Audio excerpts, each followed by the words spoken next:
Hello. Hold on. I need to unmute you guys. Hello, You need to everyone. mute us. How dare you? How dare Unmute you mute us? you. Don't You. silence me. I can't believe you're talking over my How intro. dare you silence Hi. me? What the fuck? Silence the bun. Do you guys want to do the intro? Viva Do la you want to do the revolution. intro?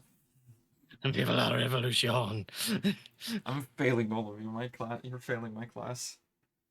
That's the furry. Yes, I'm a furry. Hello. Welcome. Hold on. I know you're a furry. Ew. You literally. You know what? I'm not even gonna fight it. Hi, Lost. Thank you for the bowl. Lost came in here before you guys and just bonked and left. Hi everyone. Good job on getting first pocket. Typed that shit. Plant got second. Yeah, you stole that from Plant. Do you feel good about yourself? Look, Guys, Genetish hates me. I don't hate you. It's important. It's important to learn not to be a sore loser. Wow. I need a plant redeem. A first, second, and plant.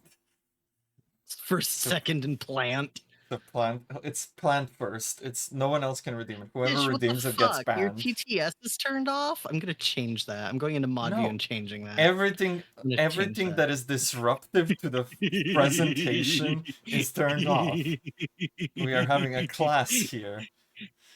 Me actively resisting the urge to go into mod view, turn on TTS redeem, and turn it back off. Urge to mod rising. You urge to you abuse are mod in the powers VC. rising. You are in the VC. But TTS is funnier sometimes. Are you It's gonna like balls texting me when 2 with the feet away from each TTS? other. Were I you wasn't gonna gonna balls you. me? You were gonna No, balls me. no, I wasn't gonna balls you. Love your mist effect on your camera, by the way. Yeah, it's my humidifier. I know, I'm just being silly. It's perfect. Actually, it is perfect for when I play Dead Space because I put a light strip It right is really under nice me, when you play Dead Space. and the mist and the light strip is just perfect. But we are. Let's not get too distracted. Hi everyone. This is a part 2 of the first 0.5 part of the Kingdom Hearts deep dive. Can you give us the word not allowed redeem? I think it'd be funny during the deep dive. No. No. No. Yes, No, tried that Mel. yesterday, Mel. It's not gonna happen. No. Oh wait, you mean the I goddamn it. I was thinking I thought you meant the fucking thing that you were telling me, Mel. The idea you were telling me. Ban. Yeah, the word no. I will PayPal you money to make a redeem possible. No. Mel, no. Why did you think I would say yes to that? I was opposed to you gifting me fucking Monhon. Zen. We are Zen. Hi everyone. This is the second part of the deep dive. We are doing deep dive. Wanted to ban the Dord Dark or Heart or K.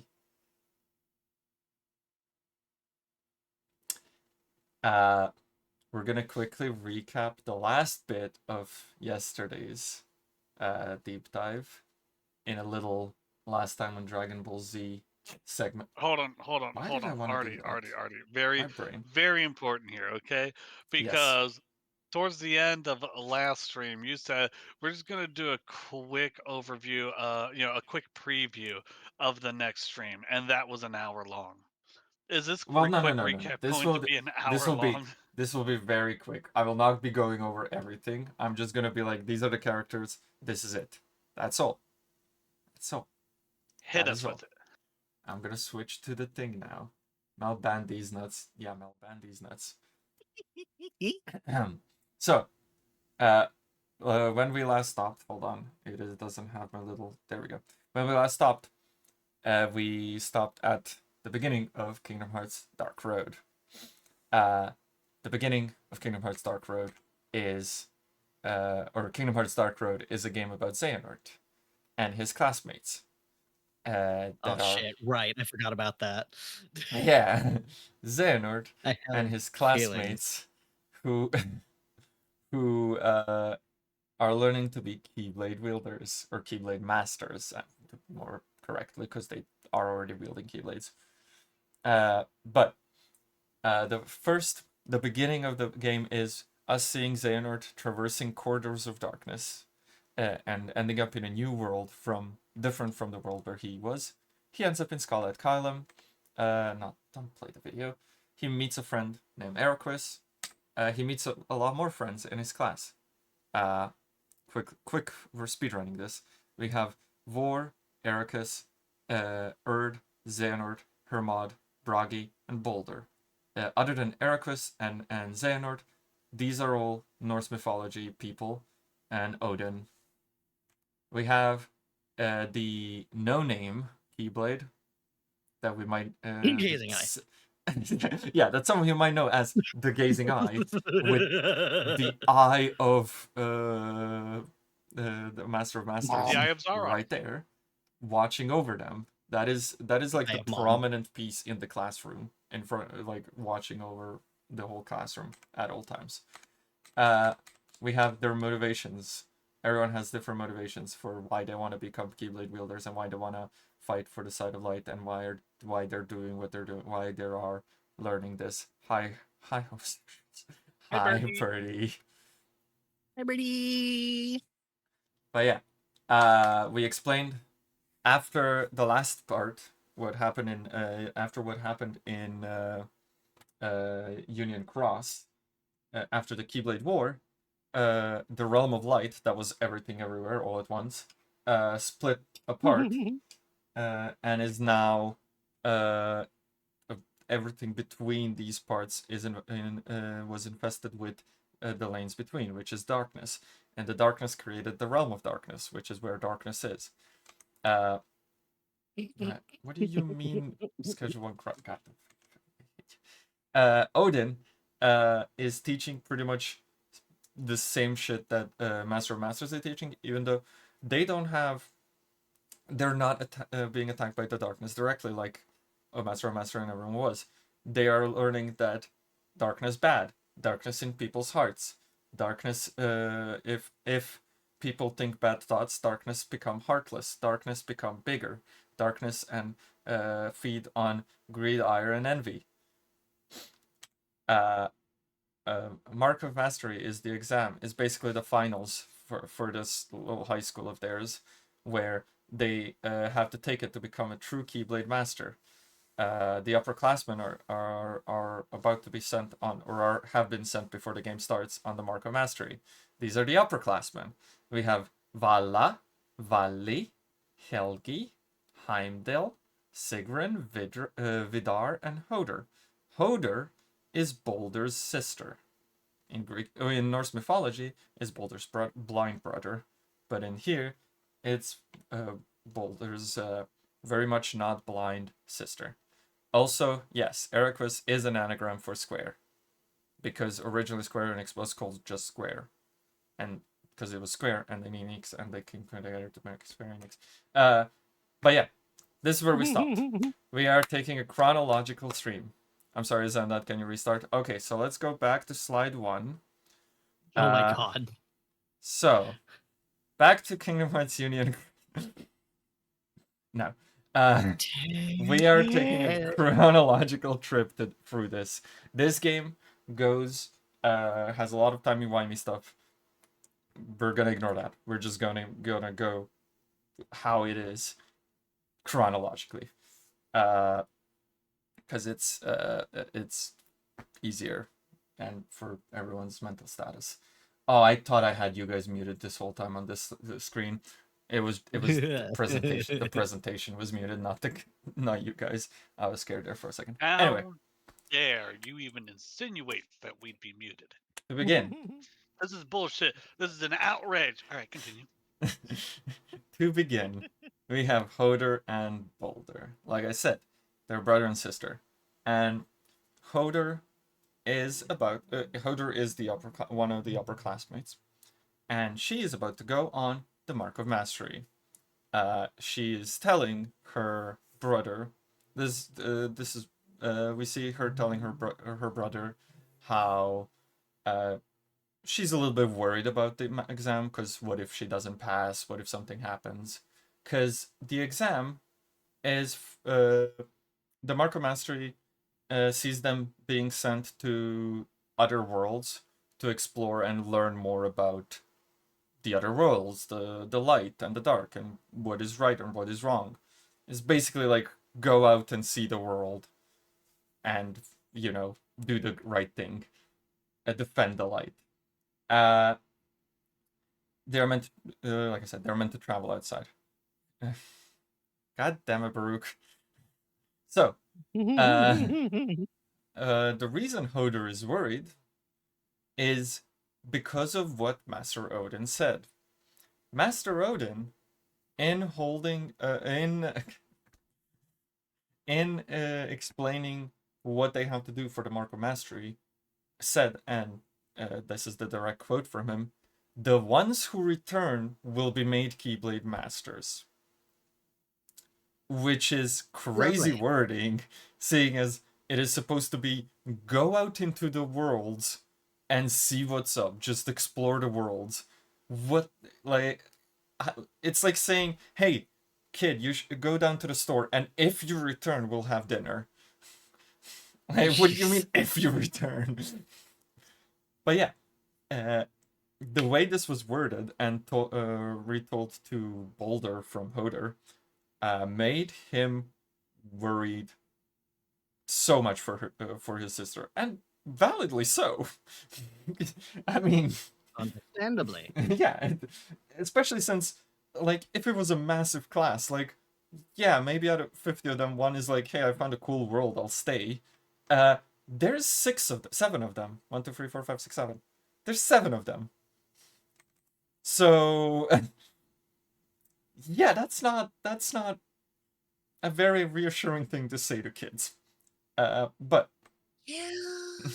it happens anyway.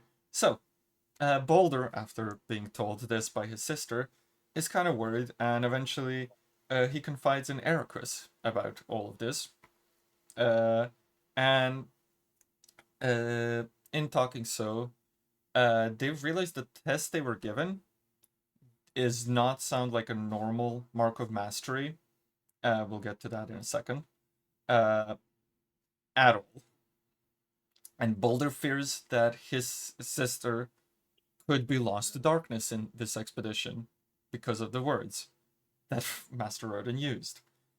As soon as Boulder mentions anything about the darkness, Ericus is immediately startled and recalls that his grandfather battled darkness. He fought darkness, and it resulted in an unknown fate for his grandfather.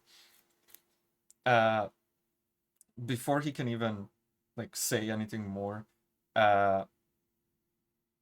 he's cut off. Boulder's like, "Oh, sorry, didn't mean to like say anything about your grandfather. He might be dead." And Ericus is Boulder straight up like rib fan. yeah, Ericus is extremely like nervous about darkness, and he wants to eradicate it. He is literally, like you see in this little screenshot. Maybe hating darkness is in my blood. He believes like darkness needs to be eradicated because his grandfather battled darkness. Now also, fun fact, I don't remember if I put this in the presentation later on. Ericus as Keyblade is the Master Defender. Do you remember who wielded the Master Defender? Hold on. The Master Defender was wielded by one of the 3 that was left inside the data world, right? The one who No. Wait. Master Defender was No, wait. Yeah. Master Defender was Brains, wasn't it? And didn't he give it to Yes.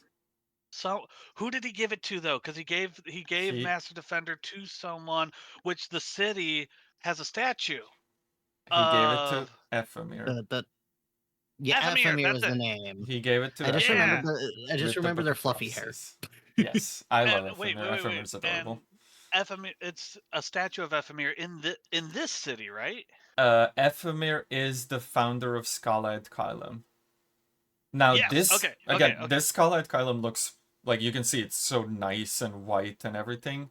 The Scarlet Kylum we see Ephemer's statue in is hold on, let me just is very Different Scarlet literally Kylum. like yeah, Okay. Okay. inverted. Okay. Now, is it a different one? Is it just a different part of the same city? Is it or same world? In the future, Is it something.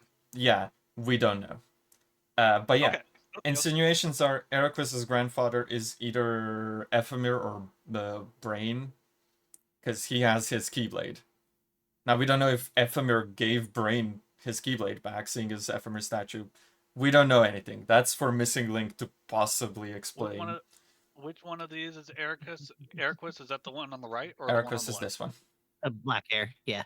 Okay, so and I don't know how much the game developers were putting looks into it, but going based off looks wise, looks more like Brain. Yeah, I was gonna say it is more insinuated that it is Brain. But yeah, we don't know. However, it is not stated, because maybe they just look completely different and it's a genetic piece of genetic freak.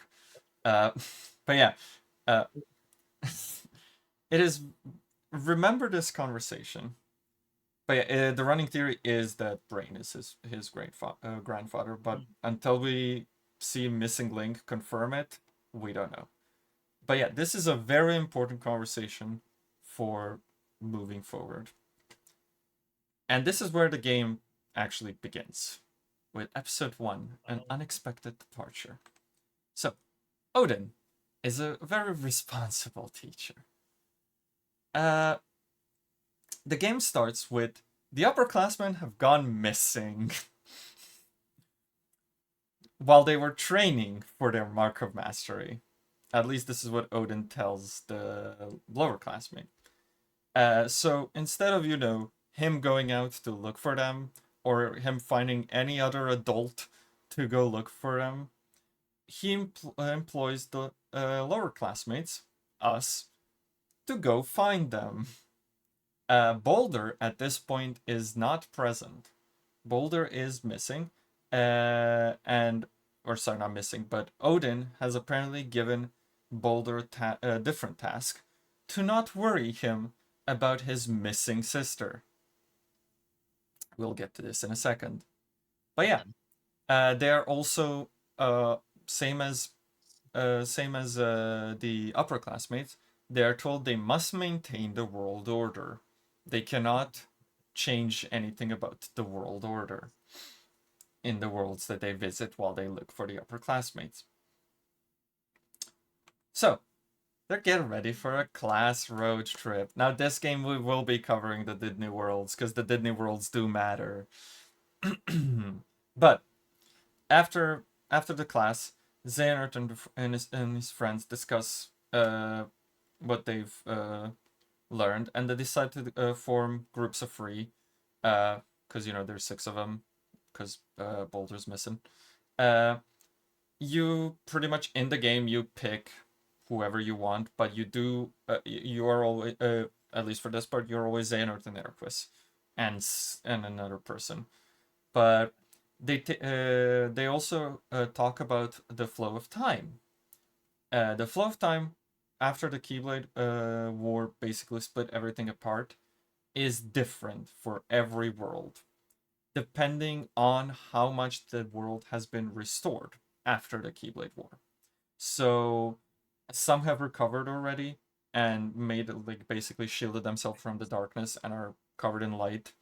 And it's a normal Disney world with the Disney everything's normal. Some have barely started, and they're are compared to, I believe, in the game they compare them to babies learning to walk, where they're barely nothing's there, but it is starting to form. Some have existed in their own world, a massive amount of time has already passed. What were you gonna say? Just for clarification, we're talking about the various worlds after the Keyblade War, right? Yes, when I say worlds, Okay. this is the realm of light was split apart in the Keyblade War. This made Right. Okay. worlds, by which I mean Disney worlds. Like when Yeah. I mean it's not just Disney worlds, but by worlds I mean like Disney movies. Like Agrabah is a A world. Agrabah is a world. Realms, essentially. Yeah, I follow you there. The reason I say worlds instead of realms is because it is in the realm of light. That's fair. Okay. Yeah, Good they are. distinction. They are all. They are all part of the realm of light, but they are different worlds, so to say. But yeah, they are basically recovering at a different rates, pretty much, is what they are talking about. And again, they discuss how they shouldn't interfere with any order, since interrupting the order of the world, especially while it is forming, could influence literally every rule and everything that it shapes the world. Like basically the butterfly effect. If you move something, it could change everything, how that world operates in general. Like if you take Jafar from Agrabah, it will change the entirety of that world because the story of Aladdin never happens. Well, if that makes sense. So they all are like, hey, maybe that definitely makes sense. We should respect the world order. Now, taking Jafar out of Agrabah might result in Agrabah becoming a world of light, extreme light, and being good, but that is still disrupting the world order. There is still technically not a thing they should do. But yeah, Xehanort and Eraqus and a third person in the screenshots, I believe it is Hermod. It doesn't matter who it is, but you pick them, so it doesn't like they're there. Uh, take together, and they go to Agrabah, like I just mentioned. So Agrabah, when they arrive, they run into Emblem Heartless on their search for the missing classmates. Eraqus notices that this world is uninhabited and basically concludes that people are restored on a later point. It takes longer for people to come back to the world. Like buildings and everything are back, but people aren't. And Xehanort agrees. Pretty much they don't spend a lot of time in here. This is literally just them coming and be like, hey, there's absolutely no one here except these Heartless. So that means like it still hasn't like fully shielded itself from the darkness. Let's get back. They go back and they kind of literally start being like, hey, I will get to Emblem Hearts in a second. They start being like, hey, what if the upperclassmates ran into extremely strong Heartless and were overpowered by them and were killed? Like, what if that happened? Like, they start to be like, oh shit, they might actually be in trouble at this point. And they also agreed to not report to Master Odin yet because they pretty much don't have any leads. So they set off to the next world. But before we get to the next world, what are Emblem Heartless? Emblem Heartless, or pure, there's two distinctions. There's pure blood Heartless that are born from people's hearts consumed by the darkness. So this is what Odin is talking about. Like, if people let darkness and bad feelings into their heart, darkness will grow and eventually consume the heart and turn into a pure blood Heartless. But Emblem Heartless originate from the future. They only appear. They could only appear as projections from the Book of Prophecies. They are not natural, and they are crafted differently, which will be explained much later on. Spoilers. much. Spoilers for right now. It is never explained how they appear here. This is this is one of the things that sucks about the development of this game, because it was rushed. This was supposed to be a story point that they never were able to get back to. It was never explained. They don't touch on the fact that they were Emblem Heartless at all from this point on. And no Emblem Heartless appear from this point on. So that's such a cop out. Well, I mean, it's a cop, but they had like this game had so many like ideas and extra stuff they wanted to do. It just point. It sucks. So them being Emblem Heartless doesn't matter that much. Maybe Missing Link will be like, hey, this is why they appeared, and it's gonna be like the biggest like, we just kind of like made them here to test out shit, so we left them there, or something like that. But for now, nothing is said on this, and it's not mentioned again. But that's the first episode, being like, hey, you go off visit Disney World, and this is how it's gonna work. You are looking for your friends. So, in episode 2, The Presence of Darkness, the team goes to Wonderland. In Wonderland, you meet the Cheshire Cat. And the Cheshire Cat, did I fucking cut off? Anyway, the Cheshire Cat is giving them like cryptic clues and hints about where the upperclassmen might be. And as the Cheshire Cat does. Yeah. And it gives it's basically hinting that they must wait for something to happen. At which point they are arrested by the Card Soldiers for trespassing. They are taken to as they're being arrested, they are interrupted because the soldiers are needed to help at a different trial that is beginning at this point. And Xehanort believes that this might be a trial for the upperclassmates, or for their friends, or for someone they know, given some hints of what Cheshire Cat was saying.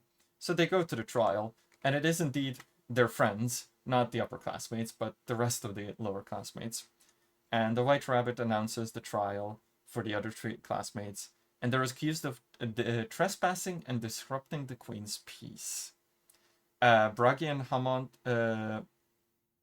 agree with the trespassing claim, but deny disturbing the peace because they did nothing but wrong. The other 3 classmates were only fighting Heartless, and were trying to protect the people here. But the Queen insists everything in Wonderland follows her rules, and what she says goes, and they were in the wrong. So they're trespassing and disrupting the peace. Basically, the Queen is fuck you, I'm right. But yeah, Xehanort and Eraqus and the rest of their classmates and the 3rd classmate arrive literally as the 3 classmates are pronounced guilty. And Eraqus, hearing all of this that was happening, that they were talking about, immediately calls the Queen a bully, which pisses her off because she's the fighting Queen of Hearts.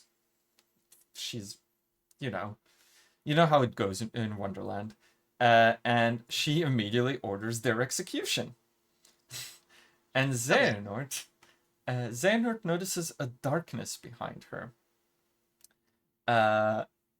And this darkness, after she's pissed off enough, it manifests as the Fairy Reaper Heartless, this lovely fellow right here. And it attacks scatters the Card Soldiers. It attacks the classmates. The classmates defeat him.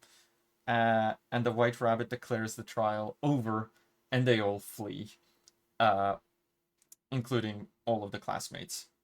They flee into the forest, where Hermod suggests that the darkness in people's hearts may be a bigger threat than the Heartless, seeing as the people have more influence can influence other people rather than just Heartless that you can fight and you see and you know what you're up against. And he believes that the darkness has influenced the queen's behavior. But he also believes that they can't judge her or anyone here because they are outsiders. They do not know this world's order. They do not know how this world works, which kind of doesn't sit right with Eraqus. He also wonders if they've seen the same dilemma. But yeah, Eraqus believes it's darkness. Darkness needs to be eradicated. He has a one-track mind. Eraqus and Xehanort also, fun fact, at this point, repeat the words that Brain says a lot, which is darkness can hide anywhere, even inside someone. Now again, this is maybe even more confirmation that Eraqus is Brain's grandson. Yeah. And also, we know why Xehanort might have this phrase in his mind, because Xehanort is Milo. Maybe. Is he? But yeah, Xehanort questions if darkness... As far as we would care.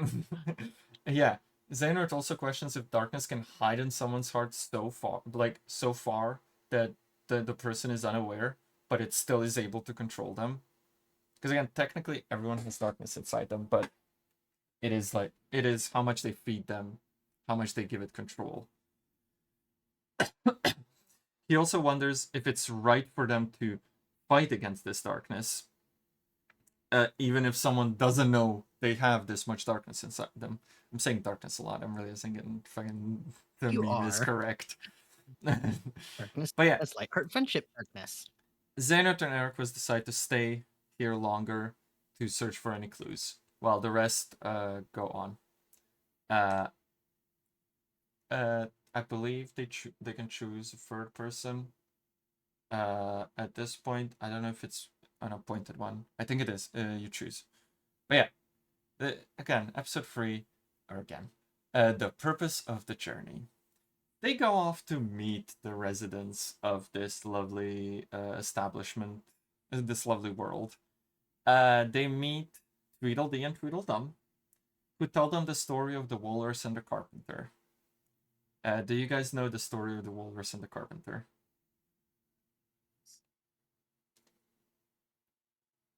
No.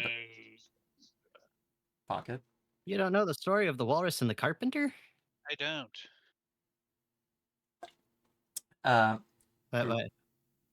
To quickly recap to quickly summarize the story is it's a story of a walrus and a carpenter who meet at a beach and decide to go for a walk. They come across a group of oysters, and the walrus persuades them to come with them. The oysters follow them, the walrus and the carpenter, but are eventually eaten. They basically eat the oysters one by one while singing to them to ease them. I don't remember if there's much to it other than that, but that is the basic summary of the story. Xehanort... Long story short, Walrus and the Carpenter take a stroll on the beach, find a bed of oysters, trick the oysters into joining them on the walk, and basically take them to a seafood shop. Then, in the back, the Walrus eats all of the oysters and the Carpenter gets none. Okay. Yeah, sorry, yeah, the Walrus eats because them. Walrus tricked him as well. Yeah. And in the animated thing, the Walrus is like a wealthy businessman. Topical. But yeah, Xehanort wonders if this is a story that if the story was to warn them and to warn Eraqus, because he believes that curiosity is good, where oysters were curious as to where they're leading them. But yeah, they kind of question what the hell the point of the story is and if it relates to what is happening here. And kinda it does, seeing as the queen is leading everyone, but also the queen is kind of throwing everyone under the bus for her own gain. But yeah, they also meet the Mad Hatter and the March Hare, who accuse them of being rude guests at their unbirthday party. they talk to them for a while. It doesn't really matter what they talk about too much, but eventually they leave and find all of these people very erratic, but not power driven like the queen, and they don't see any real darkness in them or anything that could like indicate that they are bad people. Xehanort theorizes that the fear of the queen is what keeps the order in this world. So while the queen is technically does have darkness in her, it is a good thing because the fear of that darkness is what keeps the order in this world. But Eraqus believes that he can't be right because because the fear should manifest into darkness as well, and their fear was not manifesting into darkness. Eraqus just believes everything bad is darkness and needs to be eradicated. But yeah, whoever the third classman is, Erd in this case, asserts that they're more interested in figuring out what the darkness is than where the upper classmates are. But they pretty much want to know basically where the biggest darkness is, so that they can find the classmates believing that they are also looking for it. Which also kind of puts them at risk. This is a thing they are well aware of. It puts them at risk of becoming vessels for the darkness themselves, seeing as they are searching for more and more darkness and letting more and more darkness in, possibly by opening themselves and going towards it. But yeah, eventually they go back to the queen. They run into the Cheshire Cat. The Cheshire Cat tells them where the queen is again, and Xehanort is adamant about talking to her, but she refuses to talk to him, considering him very rude and assertive, and she will only answer Eraqus's questions. So Eraqus asks very simple questions. He asks if it's true that everyone obeys her because all ways are her ways, which offends her since she thinks Eraqus is questioning her authority. He also asks if her heart is her own, which she's confused of, but of course it's her. Her own heart. She's the Queen of Hearts, and he calls her a bully again, who rules her subjects with fear. Which also offends her because she believes that they all adore her. This also pisses her off again, as they are questioning her more and more. They also ask her if her arrogance is part of her or the darkness commanding her. At which point, goodness. Yeah, they just keep pissing her off. But yeah, at this point, the Reaper now manifests as the Furious Reaper, comes out, and once again they fight it, and defeat it like good soldiers they are. I'm realizing I made a lot of spelling mistakes in these slides, but they defeat I it. wasn't gonna say anything. Shut up. Yeah. Shut up. Again, there's a lot that happens here, but also it's not a lot. They defeat the Furious Reaper Heartless, and basically run for their life because the queen wants to put them on trial again for making like her look bad. And while running away, again they wonder if it's her or the darkness. They are still unsure if it's the darkness controlling her or if these actions that she's taking are her own, and who the real like order bringer, the one that makes the rules of this world is. But they defeat her, they run away, they return to Scarlet Kylum. And that is all. Oh shit. Okay. And that is all of Wonderland there is. So they go back to Skylight Kylum. They pretty much established that people have darkness in their hearts. They agree. All of them agree that they should follow sources of darkness to possibly find their friends. They believe also as Keyblade wielders of light, as they are going through the worlds, they might be unintentionally, while bringing their own light, quote unquote, casting shadows with it. Basically, their light also brings darkness into the worlds that they visit. Gee, golly willikers, who would have guessed? Xehanort assumes the same thing might have happened with the upperclassmates, seeing as they were better.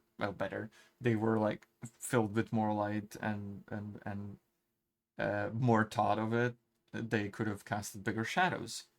Vor questions whether the wielders are the reason darkness is being born in the heart. Is it them visiting the worlds the reason darkness even manifests in those worlds in the first place? And Erd at this point states this little quote of, "There's a big difference between light leading to darkness and darkness leading to light." Because they are again discussing also how maybe the queen being darkness, being evil and having darkness in her is leading to this world towards light, as seeing as, yes, they fear her, but there is order in that world. It is good in that world. But yeah, Xehanort doesn't know if it really matters if they are bringing the darkness or if darkness is even there. If darkness was from the world in the first place, what does it matter? Darkness is coming.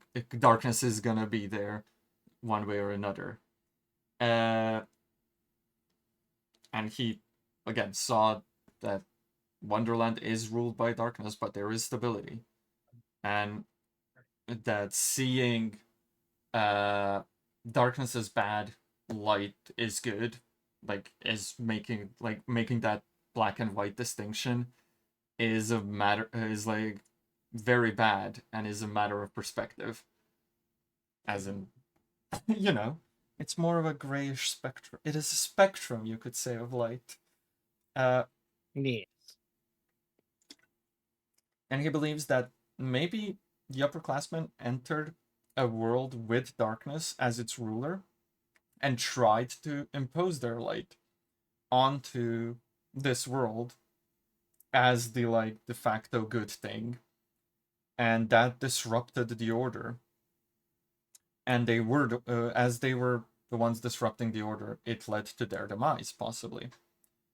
At which point Eraqus doesn't want to even hear about that, and before they start a massive fight about it, Hermod stops it from escalating, and they press on. They go to the woodlands. This time, it is specifically Eraqus, Xehanort, and Vor. You do not get to pick who goes with you. It is Vor. So, Cruel Clues, episode 4. Vor. Literally the beginning of this. The beginning of this episode is Vor getting lost.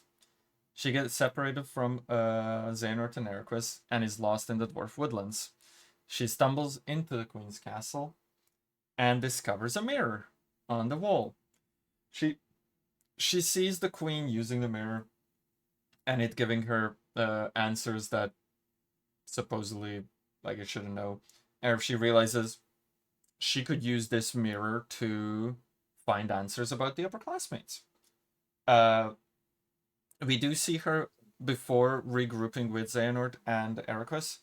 We do see her approaching the mirror. And we don't see what she asks at this point. But they go. She goes back to Xehanort and Eraqus, tells them about the mirror. Before they go off to investigate this mirror, they do save the 7 dwarves and do a little bit of Snow White story. That is the Disney part that we will not get into. But yeah, they go to the mirror on the wall. Eraqus asks the mirror the very important question. He wants to know how to beat Xehanort in chess. That's the most important question you can ask right now, as we all know. But yeah, they kind of joke around. Before they can even ask the mirror the important question, the queen shows up. This isn't Maleficent, right? This is a different queen. No, this is just the evil queen. Snow, yeah, not she's Snow just White. referred to as Maleficent is Sleeping Beauty. Cinderella, right? Or Sleeping Beauty. Yeah. There is no queen no, in Cinderella. Oh yeah, no. This isn't Sleeping Beauty. This is Snow No. White. Maleficent is This Sleeping Beauty. Oh, Maleficent is Yeah. Sleeping Beauty. Yeah. I'm sorry. Yeah, Evil Queen is Snow White though. Mirror on the wall and all that. That's Snow White. I was saying the wrong shit. Yeah. That's on me. I was thinking. I was saying Maleficent is Sleeping Beauty. Yeah. Okay. Or at least that's what I meant to say. Yeah, no. This is the evil queen. Yeah, it's not Maleficent. It's the evil queen. That's what I was trying to say, because I forgot that there's like 4 different queens. But the evil queen shows up, and she's mad that someone else is using her mirror, and pretty much chucks them into the mirror for the mirror to get rid of them. The realm, the world that inside the mirror reeks of darkness. It is pure darkness, and Eraqus is immediately offended by this and is immediately like, fighting. We have to fight this. We have to delete this place. They do fight the mirror. They defeat it. They get themselves out, and they notice the queen just left. She was like chucked them in and went on brunch or something. But so they go, yeah. So they go to ask the mirror once again when they're alone. They go to ask the mirror where the upperclassmen are. But before they can even ask it, they are interrupted by Vidar, the upperclassman. Vidar immediately ignores Eraqus, who's like, where the fuck have you been? What is happening? And he focuses on Xehanort. Vidar basically remarks that there is something different about Xehanort, like different from the others. One of these things is not like the other. Yeah, he doesn't really explain what he means, but he remarks that Xehanort is different. So, Xehanort, though, doesn't matter, because Vidar immediately after this focuses on Vor, and Vor is very precious. She's very sweet. But he he remarks how before this, Vor was alone with the mirror and asked it something. What she asked it was, will she ever become a Keyblade Master? And Mirror's reply was, of course, lovely little rhyme that I got here. With friends thy heart doth lie, content and free of woe. In comforts stagnate calm, forward thou fail to go. Basically telling her she has to get out of her comfort zone, or she's just gonna stagnate and fail to become a Keyblade Master. Vidar offers her to get out of her comfort zone and come with him to help him with his goals. He doesn't clarify what his goals are. He just says, come with me, help me, and you will reach enlightenment that you're looking for. And while Eraqus urges her to stay and is doing his best, Xehanort says that it is her choice in the end. She can do what she wants, and Eraqus doesn't have a say in it. So Vor leaves. She leaves with Udar, and Ericus and Xehanort are left alone. And they choose to return to Scarlet Kylum immediately to report what just happened and the fact that they saw the upperclassmen, at least one of them. So, now that we know that they are alive, let's quickly do a little bit of backtracking. We're technically doing backtracking, but we're not doing it as much as the game does it. So, where is Boulder in all of this? As we know, Boulder was given a different task to not worry him about the fact that his sister is gone and gone missing, and he was not present for basically pretty much all of this. Excuse me. So, before we actually get to where Boulder is, we'll also quickly say what happened to the upperclassmen. Well, what happened to them, where they currently are before the events of the first episode. So before all of this, the upperclassmen begin their exam. They arrived at Enchanted Dominion. They arrive at the time Maleficent cursed Princess Aurora. That is Sleeping Beauty. I know that. Yeah, right. It is Sleeping Beauty, right? Her name is Aurora, right? Yes, Aurora. Yeah. So, they're all like the lower classmates. They decide to not get themselves involved because this is the world order. They cannot interfere with the world order, no matter how bad it is. They are here to keep the light, but not interfere with what is happening. Hodor, however, wants to deal with Maleficent. Maleficent is evil. Maleficent is darkness. She needs to be dealt with. So Hodor sneaks off. Hodor believes, again, darkness is evil and needs to be eradicated no matter what, even if it means going against the world order. Eventually, sorry I missed part 1 and an hour of this one. Can you recap? Of course, let me go back to the beginning. Oh my god. Hypo. Hypo. You're gonna have to watch the recap on the VOD to get a recap. Yeah, you're gonna have to watch the VOD for part 1. But yeah. Yeah, it was like 4 or 5 hours, the first one. That's a little hard to recap. Though, but you will have to watch it because there's an exam at the end, so... but yeah. After she leaves, Valley notices she went missing and informs Vidar, who, again, says don't go looking for her. We don't want to disturb the order even more. Because if she's missing, she went off to disturb the order. We can't, like, make it worse by all of us going off to do something that would disturb it. So Helgi Heimdall and Sigrun kind of, like, not with it. They're like, what the fuck? Like, she's our friend. We need to go find her.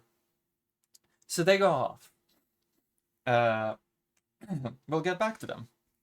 Boulder at this point. A quick recap on who Boulder is.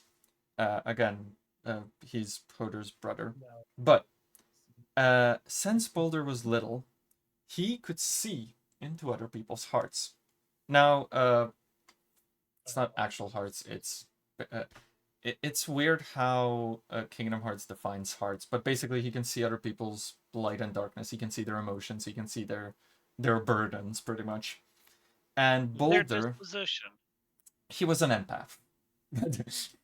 Boulder would take it upon himself to always help them carry their burdens. He would take his friend's darkness onto his own shoulders to carry it for them. He also observed how all of them fear the darkness. All of them have this innate fear of the darkness in their hearts. They've always been taught that darkness is evil, and their hearts fear it. Unintentionally, he absorbs all of this fear. He absorbs all of this hatred towards the darkness, and this begins to manifest as darkness in his own heart. As he is absorbing the fears from it, it is also a dark emotion, which becomes darkness in itself. He basically keeps his friends' hearts pure of light, and keeps them on the light side by sacrificing his own heart and making his own heart fall deeper and deeper into darkness. Eventually, he does realize that the darkness he was putting on his own shoulders is becoming an actual embodied darkness, not just gathering it up. And he realized he cannot tell this to anyone. He cannot share this with anyone because all of them are pure beings of light. They are taught to kill darkness. So he's kind of in this position of like, I can't open up about my own feelings, and I can't open up about the fact that there is darkness inside me, because everyone fears darkness, and if they know there's darkness inside me, what if they hate me and fear me and shun me? Kind of a damned if you do, damned if you don't type thing. Yeah. Mm-hmm. He also believes that at this point, because of the shadows that are in his heart, the darkness that is in his heart, he believes that it is, he believes that the darkness is casting the shadows on their heart. He believes that he is a problem for his own friends. He's terrified because he's different and he's all alone. All of his friends are light. He's not. And he has no idea how to deal with it, how to protect himself from this. The only person that he knows is helping him and keeps him in check of completely falling apart is his sister. Who's missing? Well, this is before she goes missing. This is all before they went off. He begins to feel animosity towards his classmates because they have pure this soul develops over time. Trinkets, haven't you? Thank you for The the potato joined the ferret gang. Aww. Thank. This is not. So nice. That's not. That does not excuse you of the test. You still have to take the test. You do get extra points though. But yeah, he eventually this whole oh, they're light, I'm dark, and they will hate me, begins to flip, and he begins to feel animosity towards them because they have pure hearts and their devotion to the light is so pure, and they don't suffer like I do with my darkness that I shoulder onto myself. And eventually, a true being of darkness with a capital D is born in his heart from all of this weight. The only thing, like I said, that is giving him solace is his sister. And this is the point where he learns that his sister is leaving on to do the exam. This is the point where he's talking to his sister just before he talks to Eraqus. This scares the living hell out of him, because if she's gone, he doesn't have someone to keep him in check. And he's scared that if she's lost, he would be left all alone. He would literally have no one on his side. And fear leads to anger. Anger leads to hate. Hate leads to suffering. Pretty much, yeah. This is all Star Wars. The path to the dark side is not paved by hatred, it's paved by fear. Exactly. And if you remember, after he talks to his sister, he found Eraqus and talked to him. Eraqus showed hatred for the darkness. And this made Boulder even more scared. And he realized he could never feel safe in this society. He could never be safe with everyone being so pure and him being so different from them. And because of all this, because of his fear and worry to lose his sister, Boulder goes after the upperclassmen. He needs to find his sister and make sure that she's okay. And he goes to Enchanted Dominion. Now, this is where a little bit of an unreliable narrator comes in. where we don't know what exactly happens, because the only person that fully knows what happens is Boulder. Now, the first time that Boulder retells the story of what happens, he says it he says that he walked in and saw Hodor battling Maleficent in her dragon form. And Boulder, being her brother, immediately was like, hey, I need to help her. Ran to help her, which distracted her. And as Maleficent was about to attack Boulder, Hodor got in front of her dragonfire and was struck down and killed. Lovely. Yeah. Now, he later confesses that his own darkness struck down Hodor, and Maleficent was never there. What most likely happened is Maleficent was never there, but his own darkness struck down Maleficent. He doesn't know that. He doesn't know that at that point. And once it all went down, his darkness finally took fully over and killed Hodor itself, and managed to possess him fully. And then proceeded to attack the upperclassmen that came in after this all happened. But yeah, basically, the darkness inside him that formed into an actual being used this moment of possible weakness to kill the only light he had protecting him. And he was only able to see what happened, but because the darkness was taking control more and more, it was able to reshape his vision and reshape what he sees. But yeah. So, as Hodor is struck down, it is at this moment that Helgi, Heimdall, and Sigrun come in. They do not see Boulder. Boulder is at this point, when they come in, which is as Hodor is dying, Boulder is invisible to them. Boulder has been taken over by the darkness and is invisible.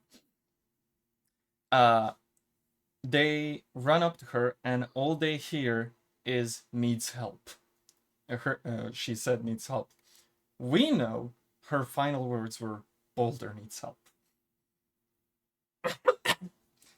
Excuse me. This is you good? A very sad part of the story. But yeah, we know that she is still trying to protect her brother, and she is still she still sees light in him. But yeah, because they don't see the darkness that is currently in the room with them, it possesses Boulder, but turns into the dragon form of Maleficent as an apparition, and kills all three of them. Ooh. Before they can even figure out what the fuck happened. So this is 4 upperclassmen confirmed fucking dead. Already. Lovely. So yeah. After this, Boulder's darkness somehow transports him to Skylight Kylum and gives him back control, which makes him immediately pass out. He gets the Ventus treatment. He immediately is knocked out. He is discovered by Odin, who places him in a rubber room with rats, and rats make him crazy. But Odin places him in the infirmary to recover all alone. This is, the point of where he says to the rest of the lower classmen that Boulder is sent on a different mission. Boulder's not sent on a different mission. Boulder's in the infirmary. So, although Odin at this point doesn't know what happened to Boulder and what occurred to the upperclassmen, well, we can only assume he doesn't know. He it is also assumed he doesn't know about the actual darkness being inside him and all that he did. But the rest of the classmen, Vidar blames himself for the 4 classmen that disappeared because he believed he was the leader that stopped them from interfering. They didn't all go together to protect each other and as friends and party together because he was following Odin's words. He cared more about the world order and Odin's teachings than he did about his friends. Thank you for the hydrate plant. Hydrate. They don't know about what happened to them, but they can only assume that they fell in battle. That is like pretty much the only option that could have happened that they know of. And Vidar swears that he will avenge them, and he will bring vengeance onto whoever did that to them. So it is at this point that the lower classmates go on looking for them. It is also at this point where Vidar comes back to Skylight Kylum and announces to Master Odin that he is leaving. He is not going to become a Keyblade Master. He's off to do his own mission, which is to seek vengeance. Before he can even finish what he wants to say, Odin warns him. Odin tells him that great darkness is coming with a capital D. Odin is at this point showed that he knows about the 13 darknesses. He knows about the primordial true darknesses, the source of all darkness in the world. He knows a lot of shit that we don't really know how he can know. And he explains all this to Vidar. Odin, the all-seeing one. Yeah. Gave up an eye. Holy shit. Yeah, we never see his other eye. No. But I mean, like, Master of Masters gave up his eye and is able to see everything that his eye is present. Odin, lore-wise, legit gave up his eye so that he could see the future. Mm-hmm. Which is why he's Odin all-seeing. Yeah. And also Odin one eye. Mm-hmm. And he's training people just like the Master of Masters did. Uh-huh. Is Odin the Master of Masters? That's one of the theories. But yeah, Odin knows a lot about the darknesses. He doesn't know everything, though. But he does know about the Master of Masters' whole plan about trapping them. He knows the whole plan that we went over, what bodies are they going to be trapped in, the worlds, and all of that. He knows that 4 of them are trapped in the worlds between. Something that literally only Ephemer and Skald would be able to know. And even them wouldn't know it for sure, because they don't know that Milo wasn't possessed by the darkness. So he doesn't know the exact locations of 2 darknesses. Also, how he knows this, not explained. Now, he might be the Master of Masters, and that's why he knows that. Or he might have just, I don't know, heard it from someone. But yeah. Vidar assumes that Odin thinks that one of these darknesses is responsible for what happened to the rest of the upperclassmen, and that is here with them. And he wonders if this darkness could be in one of their hearts. But yeah. At this point, they discuss how to take down the darkness with the capital D. Because Odin knows the reason Lost Masters trapped the darknesses within their hearts is because that's what made them vulnerable. He knew if the formless darkness was trapped in the person's heart, and the person was killed, the darkness would be destroyed.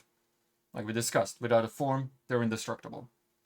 But Vidar cannot bring himself to kill someone to kill a darkness. He cannot sacrifice something. He doesn't want to sacrifice more people. At which point, Odin has a different solution. And he literally says, like, don't do this. This isn't, like, this is forbidden. You cannot do this. And then proceeds to, in detail, explain how to do this. The other solution is opening Kingdom Hearts. And this would lead to darkness being eradicated. Again, he tells him opening it is strictly forbidden, but then gives him exact steps. That by only gathering 7 true lights that shine against the chaos, Kingdom Hearts will reveal itself. Odin again does warn him that opening Kingdom Hearts will purge everything and would have a profound effect on every world there is, and would literally, like, could change in, like, the entire realm's order. And he asks if it's worth it, if one life is worth that cost. If Odin's a bit of a piece of shit. Yeah. In my opinion. But yeah. So, Vidar doesn't want to kill anyone, but he needs to do something to eradicate this darkness, this new darkness that there is, that Odin told him about, and he believes is coming to get them. So, his plan, he needs to replenish his ranks. He needs, they lost 4 of his classmates. He needs people to be on his side and help him. He needs to find out who hurt his friends, who killed them, and he needs to get revenge. Once he takes War in with him, it is assumed he tells her about all of this, and she tells him about everything, and that Boulder was given a different task, because somehow Vidar learns that Boulder is responsible for Hoder's death at this point. Specifically how he knows this, we don't know. Probably just assumptions from the conversations they had, from the conversation he had with Odin and what War would have told him. And knowing this stops him seeking revenge, because he doesn't want to go bring honor to Hoder by killing her brother, like the only thing that she loved. And this whole situation puts him in emotional turmoil. He spins out of control and makes him doubt everything. His ability to become, to even be a Keyblade wielder, and everything. This is why he decides to leave. And after talking to Odin, after talking to War, after all of this, he cannot bring himself to slay Boulder, even if a true darkness is in him and responsible for it. So he decides. He decides that the best option is to summon Kingdom Hearts. That's the only option. Despite being told exclusively don't do that. despite learning about this literally like 5 minutes ago, and being told don't do that. But to be fair, he was told don't do that by a person who also immediately after saying don't do that told him in detail how to do it. Yeah. It's like, don't cook meth, but if you are gonna cook meth, here's the instructions. Do it like this. Yeah. Don't do it, but at least do it safely. That's the there's that one like sketch of like, you can't say I'm going to kill someone, but you could say I'm going to like do all this and this. I can remember how the sketch exactly goes. It's like, I can't tell you the exact ways to make meth, but I could say if you put these things together, something bad would happen. Nudge, nudge. But yeah, Vidar decides to summon Kingdom Hearts and purge everything of darkness. At least he assumes that's what's going to happen if Kingdom Hearts is assembled. So, this dumb man, fucking asshole, Or is he a schemer? Is he the Master of Masters or someone else? He presented the upperclassmen with an irregular Mark of Mastery exam, and he lied about it. He he lied about it being a training for the Mark of Mastery to the lower classmates, because he told them that the upperclassmen disappeared on a training mission for the Mark of Mastery. He isolated Boulder from the rest of the lower classmates and everyone else. He encouraged Vidar to summon Kingdom Hearts, knowing it is forbidden and it is bad. He's either the biggest dumbass there is, or he's scheming something. He's up to something. Yeah. And he knows his actions have apocalyptic consequences, possibly. When will you learn that your actions have consequences? Now, his motivations, I mean... Also, thank you, SiriBot. It will probably, hopefully, be explained in the missing link. So, episode 5. They go back. The party went back to Skylight Column after Vor left. And they're doing a little head count. So Xehanort and Erquus return to Skylight and Calum and reform the rest of the classmates about what happened. Odin is at this point talking to Vidar. This is the point where Vidar comes back and is talking to Odin. And since Odin isn't present, thank you for the hydrate, they have to decide what they do next on their own. Erquus feels responsible for not stopping Vor from leaving and not figuring out what the upperclassmen what was going on. And he wants to go back to use the mirror to ask where Vor is and what happened to Vor. Xehanort trusts that they will turn up eventually, and once they achieve their goal, they will learn about it, and believes that if the lower classmen continue with their own goal, eventually they will cross paths. And Erquus, at this point, accuses Xehanort of not caring about his friend and only wanting to be a Keyblade Master and do what a Keyblade Master would. Which Xehanort is offended by, because Keyblade Master to him is just a title and not what's actually important. They get into a very heated debate and decide to go different ways. Erquus takes Bragi, and they go back to the mirror, to the magic mirror, to ask about Vor's location. Xehanort takes Erd and Hermod and go to Beast's castle. They split off on very uneasy terms. So, the missing link. In Beast's castle, as soon as they arrive, things have already gone wrong. They are swarmed by Heartless, and they have to protect the residents of the world. They find out that a mystical item has that has the connections to this world's order has gone missing. Beast blames them for basically calling them out, saying they're just like them, referring to someone else. And after talking to him and calming him down, they believe that they're referring to the upperclassmate, and that they might be responsible for the missing item, which is very quickly confirmed when Erd is separated from the party, surrounded by the Heartless, and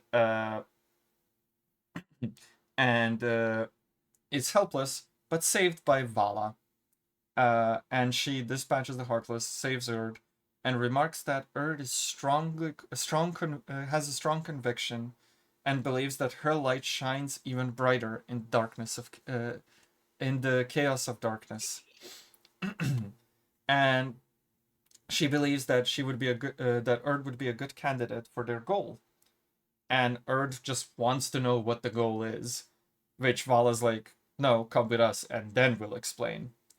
Like, you have to be obedient to us. And Erd's like, no, fuck no.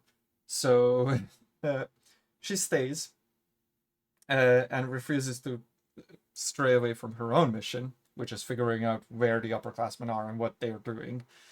So Vala leaves, but returns the rose, which is the missing item of this world.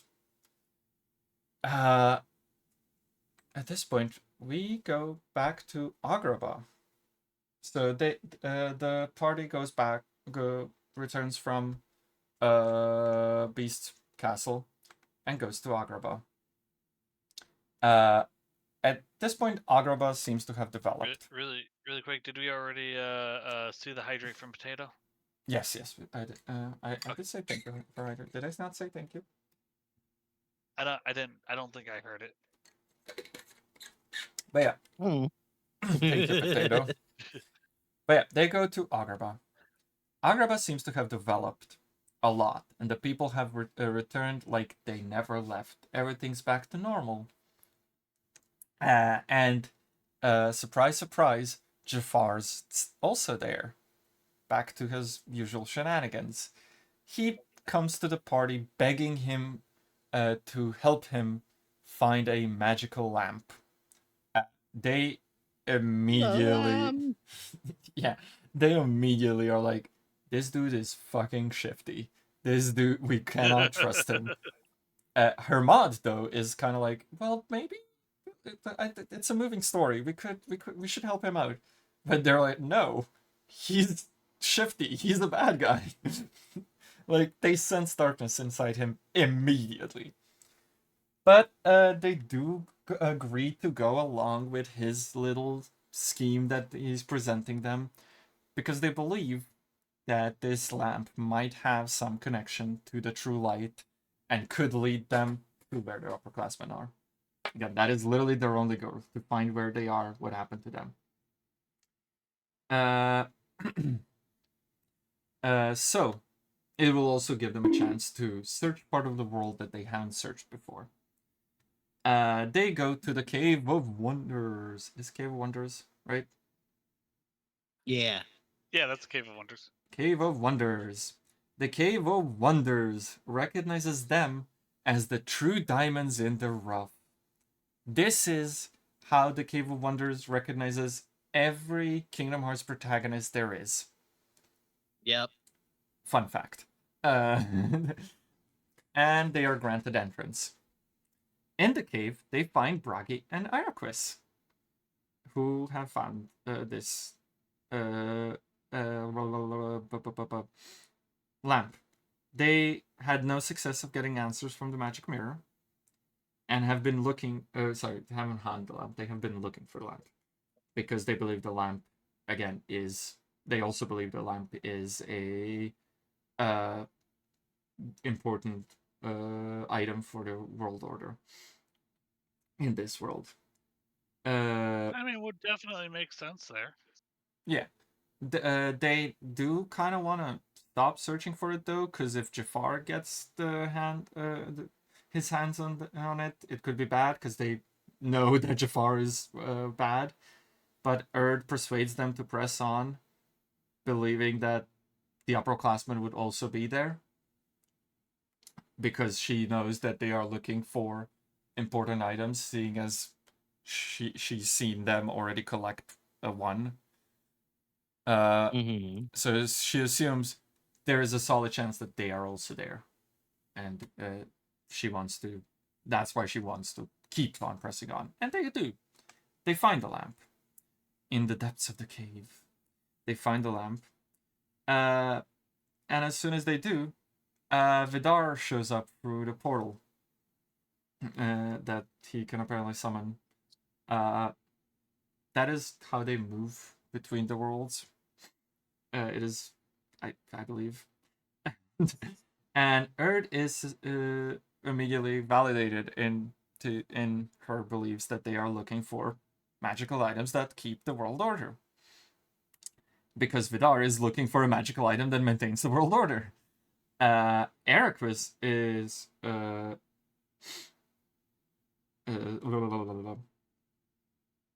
just realized something. Hold on. What's that?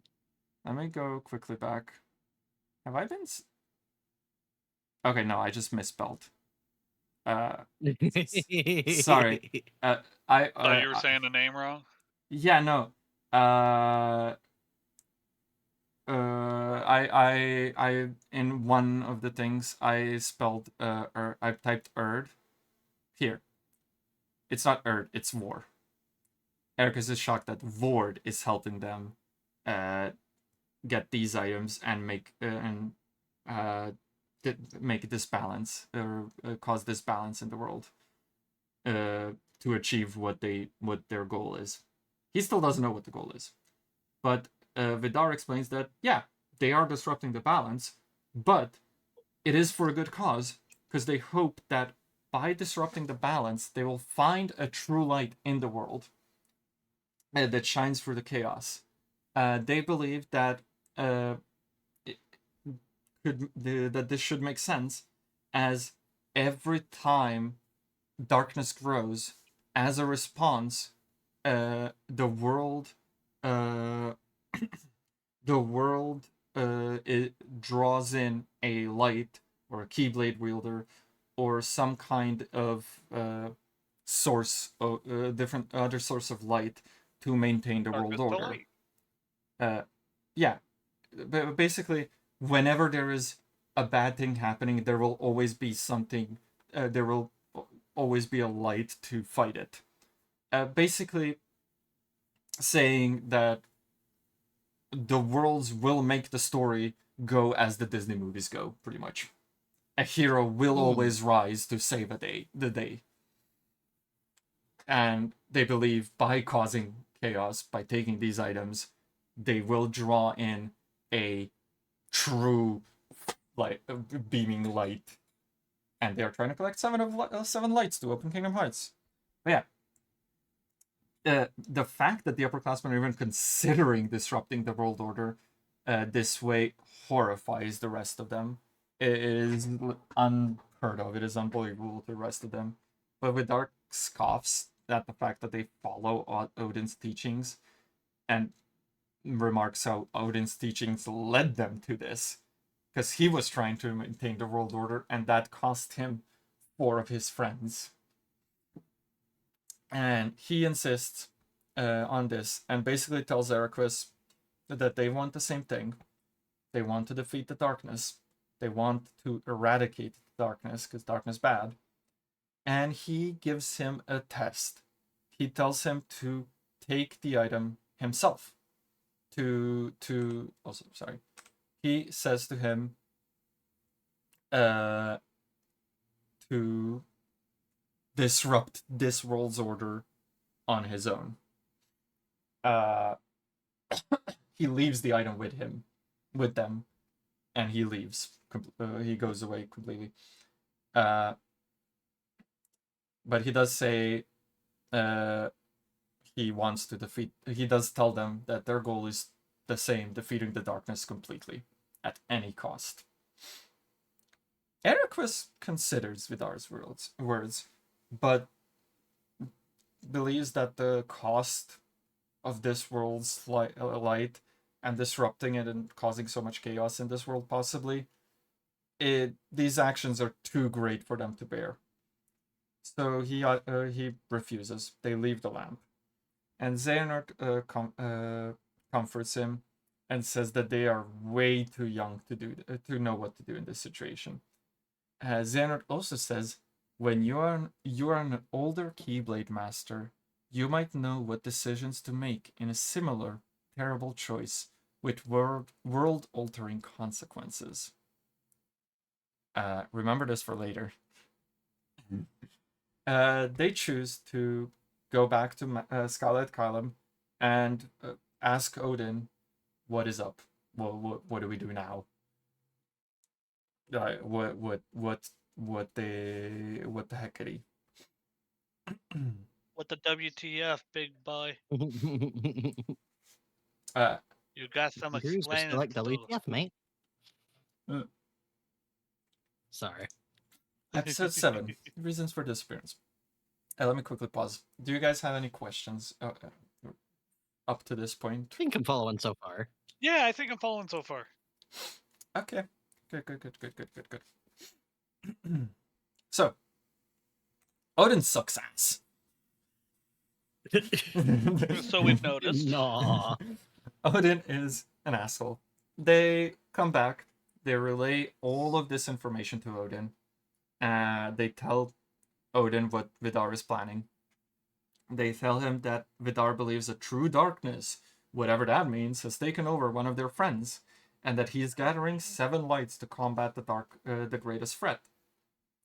Odin informs them of the 13 darknesses, the primordial darknesses with a capital D.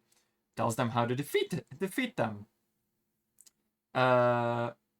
Again, not wasting any time to say Kingdom Hearts. Opening Kingdom Hearts would purge everything. It shouldn't be done, but that's how you defeat them. But yeah, it's not. He also does state that it's not certain Vidar is facing a true darkness, and even if it is, summoning Kingdom Hearts. He wonders if summoning Kingdom Hearts is the right decision, because it's not a good thing to do. But here's how to do it. Here's how you should do it. He does tell them they are not equipped to deal with this. And that summoning Kingdom Hearts would affect everyone's lives. They are kids. They are lower classmates. They are not ready to deal with this. So he states that they're right. And basically tells them, don't go looking for them. Like, this is not a matter for you. He dismisses them and closes off portals from ways to other worlds. Kingdom Hearts. As soon as Kingdom Hearts is mentioned, Kingdom Hearts. Yeah, Ericus and Xehanort kind of perk up. A thought enters Xehanort's mind as soon as it is mentioned. A power like Kingdom Hearts could open everything, and it could clear everything and basically make a blank canvas for everything to start over again. It would basically be a new Big Bang. It would be a full restart, and it would let a board wipe. Yeah, and it Pretty would much. let the person or people or whoever does this, whoever opens it and makes this board wipe, it would let them ultimately shape what is to come after. That's a pretty powerful ability there. Yeah. Mm-hmm. Heaven forbid it gets into the wrong hands. At this point, they leave. They are dismissed by Odin. And Odin mutters to himself as they leave. He says, "The Dark Seeker will finally be upon us." Odin is a fucking asshole. And definitely has some ulterior motive to everything that he's doing. But remember the name, the Dark Seeker. It will be important. It will be on the test. Later on. It will be important later. Odin sucks ass. Odin sucks butt. Odin's smelly fucking loser. But yeah. The party wants to continue to explore the worlds, but Odin closed the connections. He closed the doors that would lead to other worlds. He completely forbid them from doing so. They want to learn more about this true darkness that he spoke of and how to stop it, because there has to be a different way. The only people they can ask about this true darkness and what the hell is going on are Vidar or the people that have already died. Basically, Vidar is the only one who would know something. It is at this moment that Boulder appears, and once he appears, they are kind of like, "Hey, where the hell have you been? Like, what happened?" And he repeats what Odin said. He was tasked with finding out more about the darkness, learning all of its different forms of it that exist, but we know that, he was doing something else, just a tiny bit different. Not just learning, kind of being possessed by one. Wasn't just learning about the darkness, he was living the darkness. Yeah. Ultimate experience. To He recap. now has first-hand knowledge on darkness. Exactly. That's how dedicated he was. To recap Boulder's little escapades, he was made to feel like an outcast and hated for absorbing the darkness of his friends. He was possessed by his darkness that he absorbed and killed his sister, the only person holding back this darkness from taking over. So he was finally possessed fully by it. It could fully take control of him. He was then knocked out and found by Odin in the Skylight Kylum. He was put in a rubber room with rats, away from everyone, isolating him even further. He he wasn't still fully in unison with the darkness, but his only source of light that kept that darkness at bay is gone now. And he was kept alone in this room. So all of the stuff that happened so far happened in a span of 7 days. He was kept in a room all alone for 7 days. He's a child, by the way. He's like 14, maybe. Child who just lost his sister too. Child who, child who believes just watched his sister die in front of him, and then woke up in a rubber room, and kept in that rubber room all alone for 7 days. So, so I have a little video of him in this lovely little rubber room. I'm gonna pause the music from the. Is it unmuted? Have obtained Berber with fries. Berber and fries. Okay, let me turn this up. And so this is his little adventure in this rubber room. She's gone.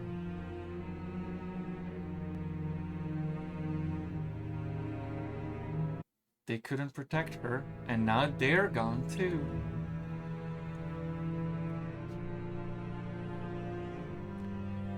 Why couldn't they? Why wouldn't they?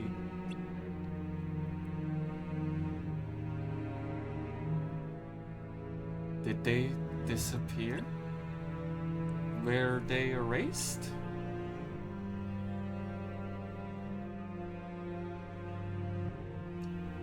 I made my sister disappear.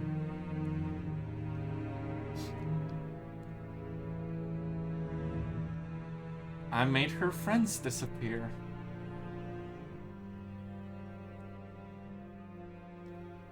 A world without her may as well fall to darkness.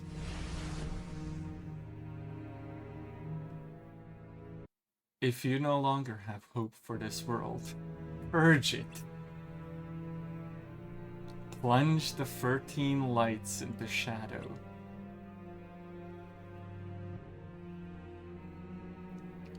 Make the lights disappear.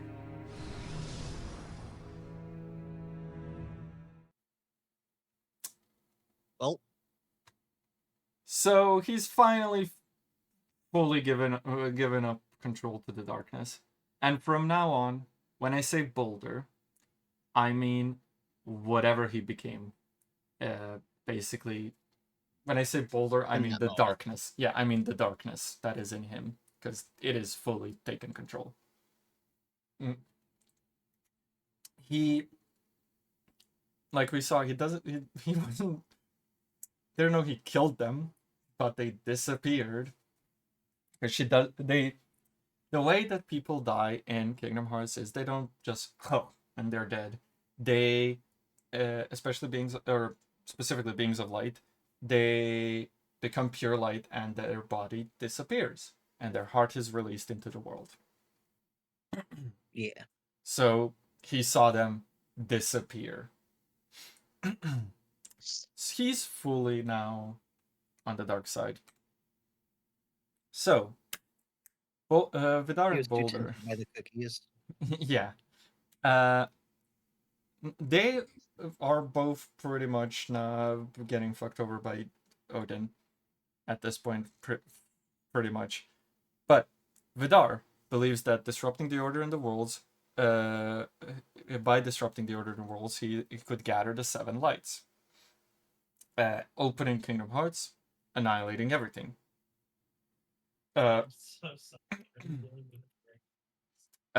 He also showed a lack of conviction of doing so in Agrabah by telling Eraquis to do his work for him, pretty much.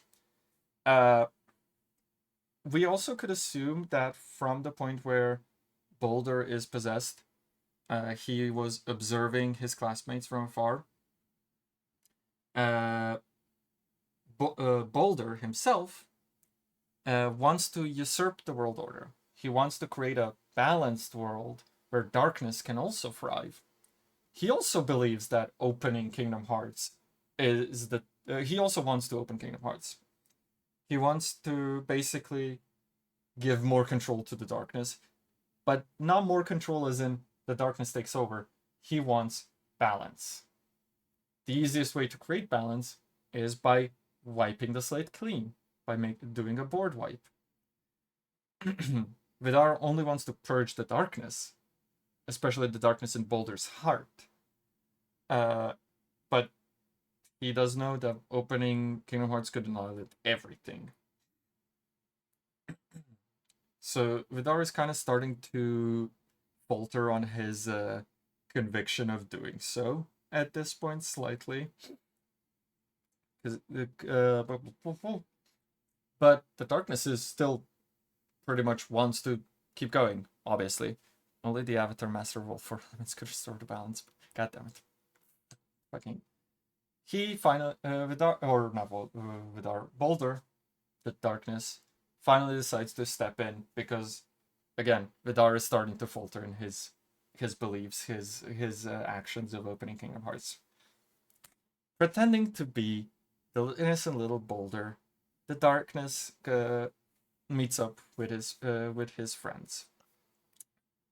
Are you gonna ask him? I thought I heard something. Hello? Nope. Hello? No. Hello. Now we're good. Sorry, I'm thinking. You're hearing, you're hearing the darkness inside yourself. Yeah, pretending to be the innocent little Boulder, he tricks his friends into revealing what they know, what their mission is. Their mission was told to Did they be choose kept. to accept it? God damn it! Their mission was Sorry. told to be but to be kept a secret from him. They were told to not tell Boulder that they are looking for the upperclassmate, so that as to not scare him that his sister's gone. But they do tell him everything. Boulder accidentally, very happily, tells them that the only way they're gonna get answers is from the dead, from the ones that are gone, and the only way to do that is to go to the underworld, go to Hades. But they're like, hey, we can't leave. The doors were being closed. He, however, kind of just can open a portal, can open the door. None of them really question it too much. Other than Hermod, who is a little bit cautious, but he's not cautious of Boulder, he's cautious of just doing this, going against Odin's wishes, especially, and like going into the underworld also. It is at this point that Boulder does tell them the first version of the events, where he went to find his sister. He saw Hodor be attacked by Maleficent Dragon to protect him, and died in front of him. That is what he tells his classmates. he is also very cheerful about going to the underworld and doing all of this, even right after being like, "Hey, I've watched my sister die." Everyone's like, "Hey, what the fuck? Are you good?" He's like, "Yeah, fine." And they go to That's the not messed up at all. and he's immediately like, "Hey, let's go to the underworld." Yeah, my sister's dead. Let's go visit her. So they go to the Hades, the place. They go to the Olympus Coliseum, actually, but Hades appears immediately because he's always there, and offers them to take them to the underworld. Xehanort, Eraqus, and Bragi are teleported to Hades' chambers, and he's curious why they want to go to the underworld. Xehanort tells him the truth and offers to assist, only if one of them stays behind and is his pawn. So basically, Hades is like, "Yeah, I'll help you. You have to sacrifice one of you." Kind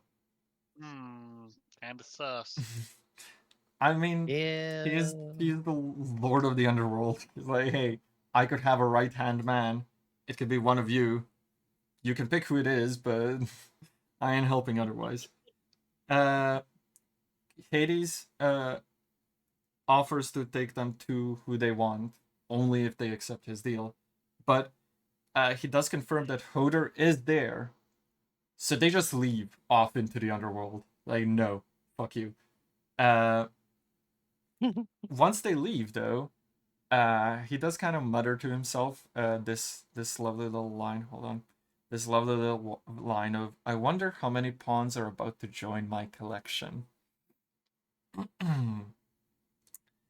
At this point, they're in the underworld. They're exploring this vast place called Hades, and they're attacked by Cerberus. And Boulder immediately comes in to rescue them. He states to Eraqus and Xehanort to keep going and look for the fallen upperclassmates to find answers. At which point Xehanort starts to be sus. Xehanort sees he's a little bit suspicious. Xehanort?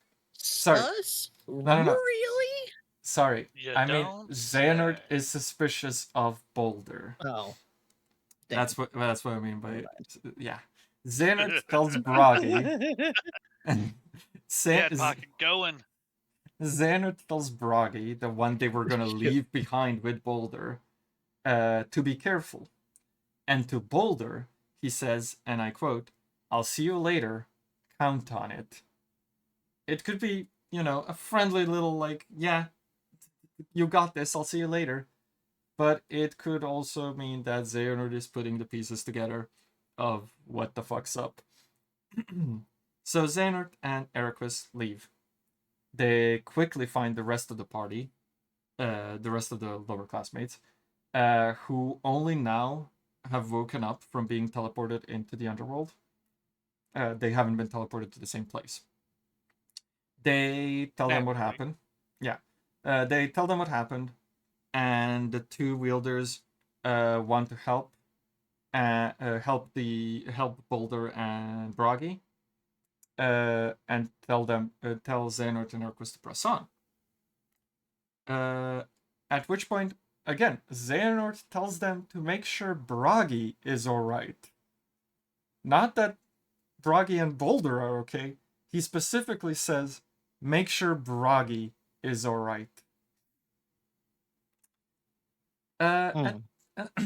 Yeah. So, while they're having this conversation, Boulder and Bragi, Boulder and Bragi make Cerberus run away. And Boulder remarks how their usual methods won't work here, as the darkness is so dense and strong. Their usual methods of fighting it. At which point, Bragi kind of puts the pieces together onto what's going on, And for him, it all clicks together, realizes Boulder is responsible for everything that has happened so far. So the jig is up for Boulder. Boulder, realizing he's been made, turns on Bragi, who's completely unafraid of him. And he's not afraid of whatever is about to come. Bragi knows if Boulder kills him, it's the end for both of them, because Xehanort is on. He knows that Xehanort is also on to Boulder, and Boulder knows this, and remarks that he already has a plan to disappear once he kills Bragi. But the statement that Bragi makes kind of confuses him, because Bragi says, "I think I'd rather keep this body a little longer." Eh? As he says this, Boulder goes to strike Bragi, and he is immediately disarmed. Bragi has no problem. Bragi is like level 99 to Boulder's level 1 thug. And Bragi states that he doesn't want to fight him. He doesn't want to beat up his friend, and he wants to see where this plan that Boulder has leads. So Bragi offers to leave, and everyone will forget about him. That is his offer to Boulder.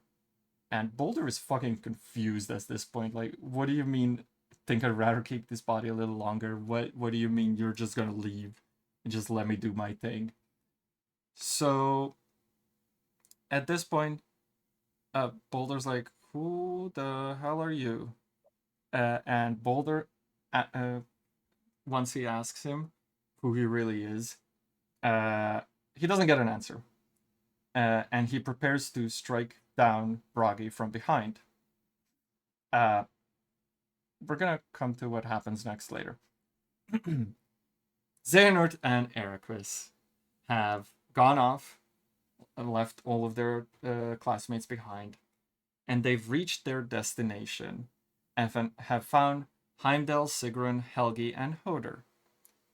They fill them in on Vidar's plan, and on the mention of opening Kingdom Hearts to purge the darkness, you see Hoder clutching her heart, and at this point, Xehanort and Eraqus are told the upperclassmates' recollection of events, which are not the same as the events that Boulder told them. They didn't see Boulder, and they've only fought Maleficent's dragon, which was from Boulder's or actual story, was his darkness striking them down, manifesting as the Maleficent's dragon. But yeah, they didn't see Boulder at all. And once they were slain, all that remained was their heart, cast into the world with never-ending sky and ocean. This is a very important realm to remember for later. This is later material. But they also remarked that their time in this realm of never-ending sky and ocean made them realize that maybe the difference between light and dark is not so straightforward.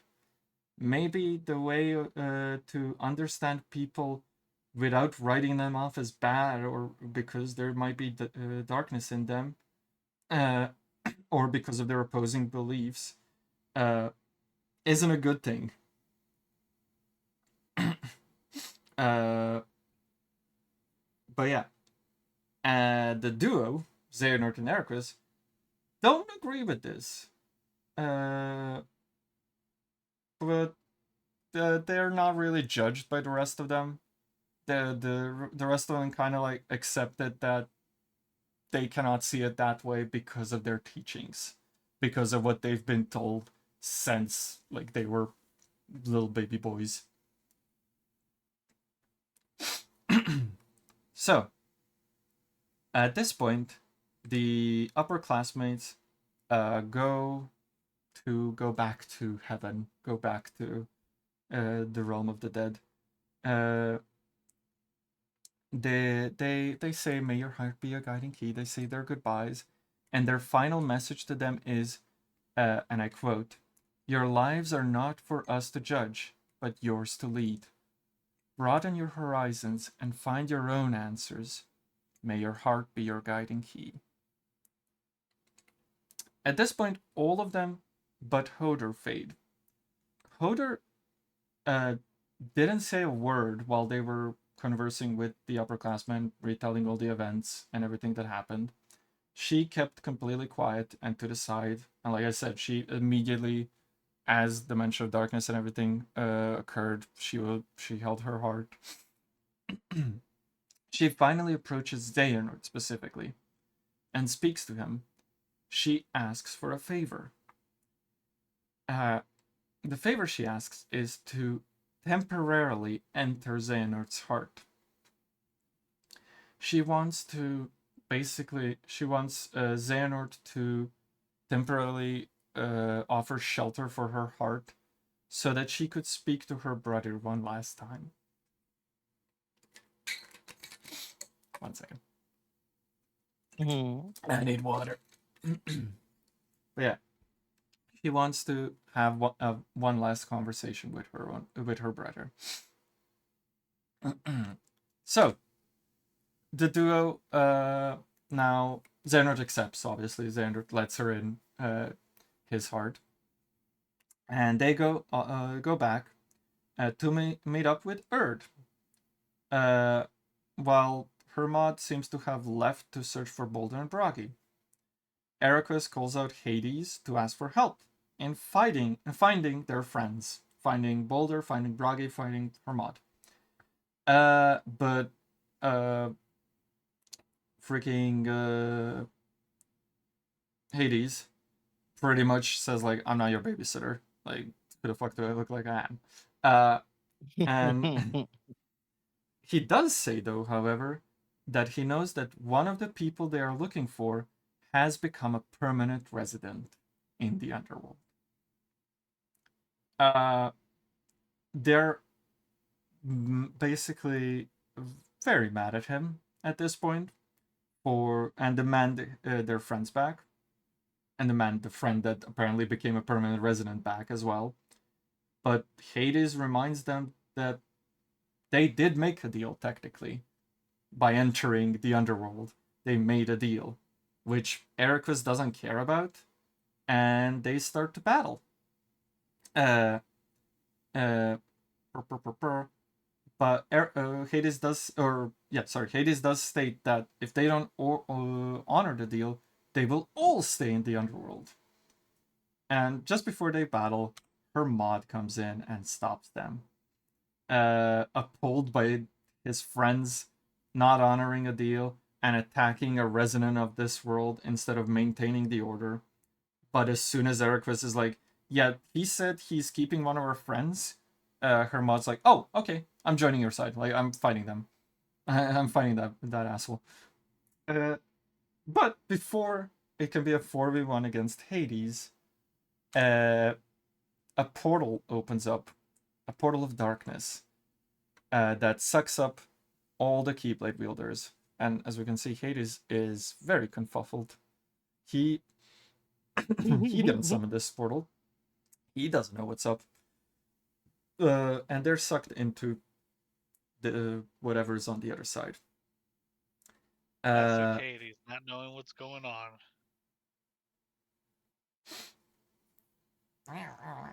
But yeah, portal was opened by Boulder. Hey, here's a quick fun question for you. What event like this have we seen, but it was inverse of this? 4 people getting sucked into a portal. Well, what about uh fuck, wasn't it 4 people who left through uh uh uh the pods from There was more than 4 people that left. no, No, there weren't more than 4 people left. through specifically a portal. The events in Union Cross when Ephemer opened a portal of light and sucked in 4 darknesses. Oh yeah, in the cables. Yeah, Yeah. this is the inverse. 4 lights are being sucked into a portal of darkness instead of 4 darknesses being sucked into a portal of light. And the 4 Keyblade. History repeats itself. Yeah.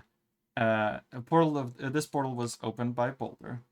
And with the 4 Keyblade wielders gone, we also know that Brage is gone, and Boulder is not staying to become Hades' spawn. So sorry, here's the inverse. But yeah. So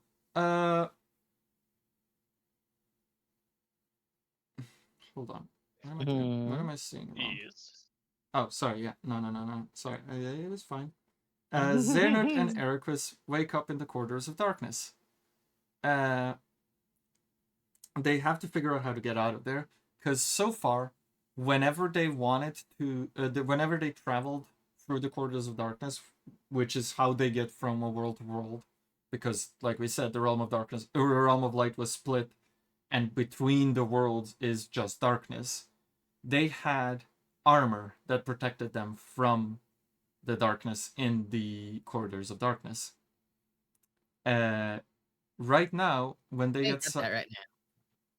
Yeah, here when they get sucked up, they have to figure out how to get out of here, because they cannot open portals anymore. If you remember, Odin closed all the portals they were going through. They cannot open them themselves, and the armor can only protect them for so long. They have armor, but it can only hold them from the darkness for so long. Like, it is not impenetrable. Eraqus and Xehanort wake Back up. door's unlocked. God damn it. Eraqus. Son of a bitch. Eraqus and Xehanort. So they need to find a portal, right? They need to find a way out. Yes. They do not have any way. Yeah, they don't have any way of making a way out for themselves. They need to find. Okay. Important question here. Question here. Go on. Have they checked their butthole? Skeet up, butthole. Sorry, I couldn't resist. Were you really expecting any better from us, I Tish? fucking hate you. I hate you. Look, we've been good and quiet, letting you knock this out as fast as possible. You gotta let us be gremlins. We've been once asking questions that are relevant. You gotta let me have one twisty. Baruch, I want you to see the principal after class. So, Xehanort and Eraqus are somewhere in the corridors of darkness. Somewhere else, Hermod and Erd are also trying to find a way out. They wake up also in the corridors of darkness, trying to find a way out. But Hermod starts feeling the darkness in his heart, and is urged by Erd to keep going and believing in his own light and that it will protect him. Eventually, Hermod starts to fall, but luckily they see a friendly face, and Erd is happy to see him. It's Boulder. They see Boulder.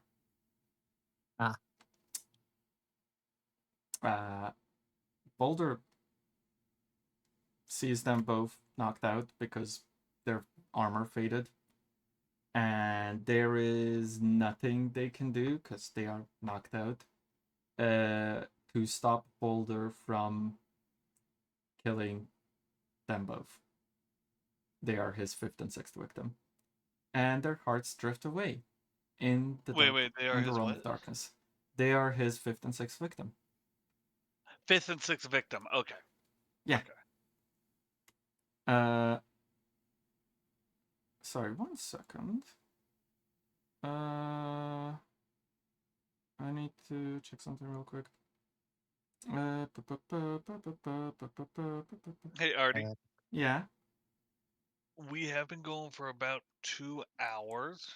Are we coming up to Stretch a make good might be point nice. that we could? Yeah, stretch Yes, break. I was about to say. I need to check something real quick. So yes, let's take. This is the last episode we've reached now. So let's take before we start with the last episode. Let's take a quick 10 minutes. Quick little 5-10 minute break. Also, I forgot to 5-10 play the minutes. Yeah. music after I've paused it for the cutscene. So it's been paused since the cutscene. God damn it. Oh my god. Sorry, chat. No music. I'm gonna switch to just chatting because I do need to check something on the presentation. I don't want the spoilers. I'll quickly. Cool. I'm a hop up. Yep, Yeah, I'll be right back. you guys go take care of yourselves. Chat. How we doing, chat? How's it going, dude? Do you guys have any? I'm gonna quickly change so they don't see spoilers as well. Do you guys have any questions so far? Do you guys have any anything that needs to be cleared up? I'm quickly trying to find if I messed up. I don't think I have.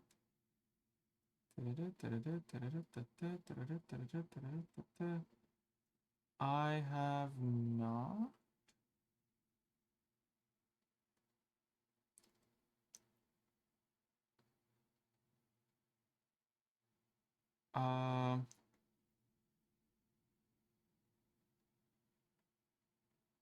Oh god. Oh god.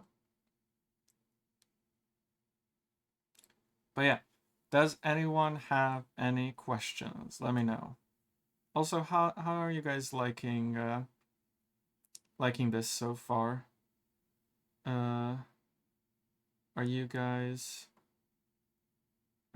enjoying the lore, the chaos that this is? It all makes sense once you figure it all out.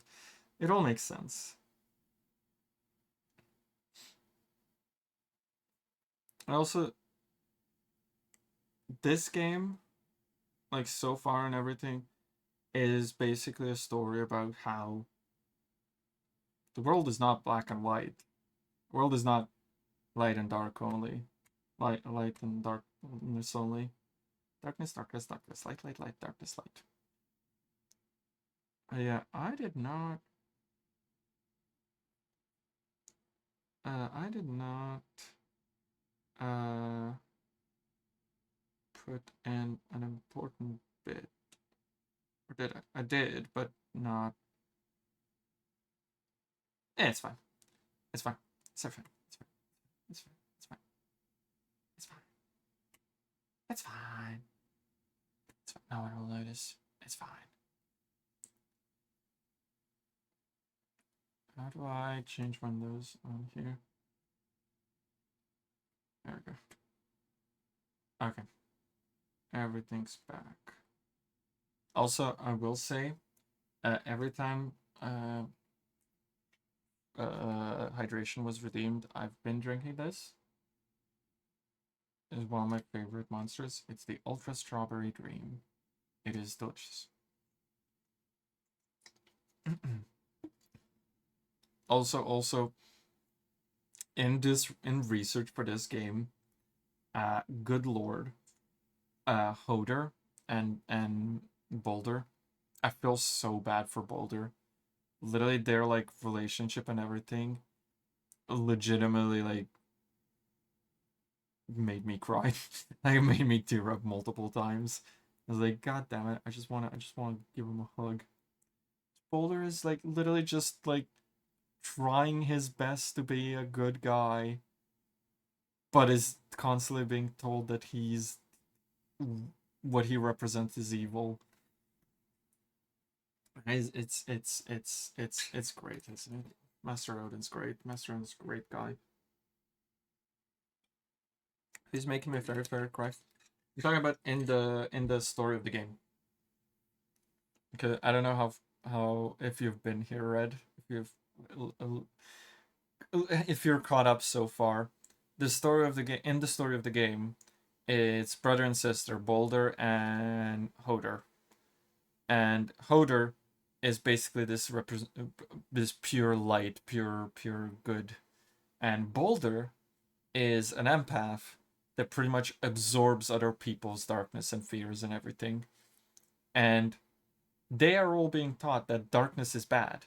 But because Boulder is absorbing all of this darkness and all of this evil that his friends are have inside them, he is making them like good and light and better.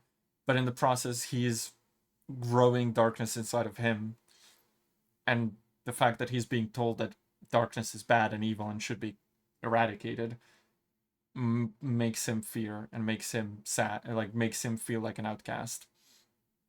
And Hoder is the only person that makes him feel good, that makes him feel whole, makes him feel wanted and like an actual good person.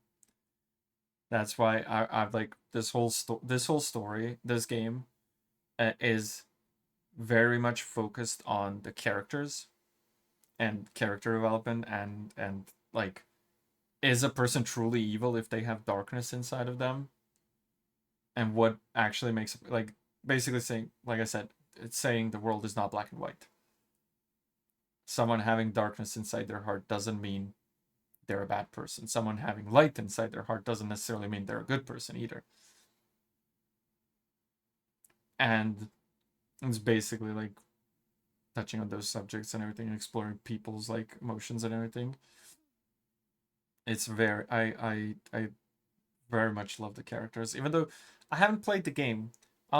This game I haven't played. This game I've only watched the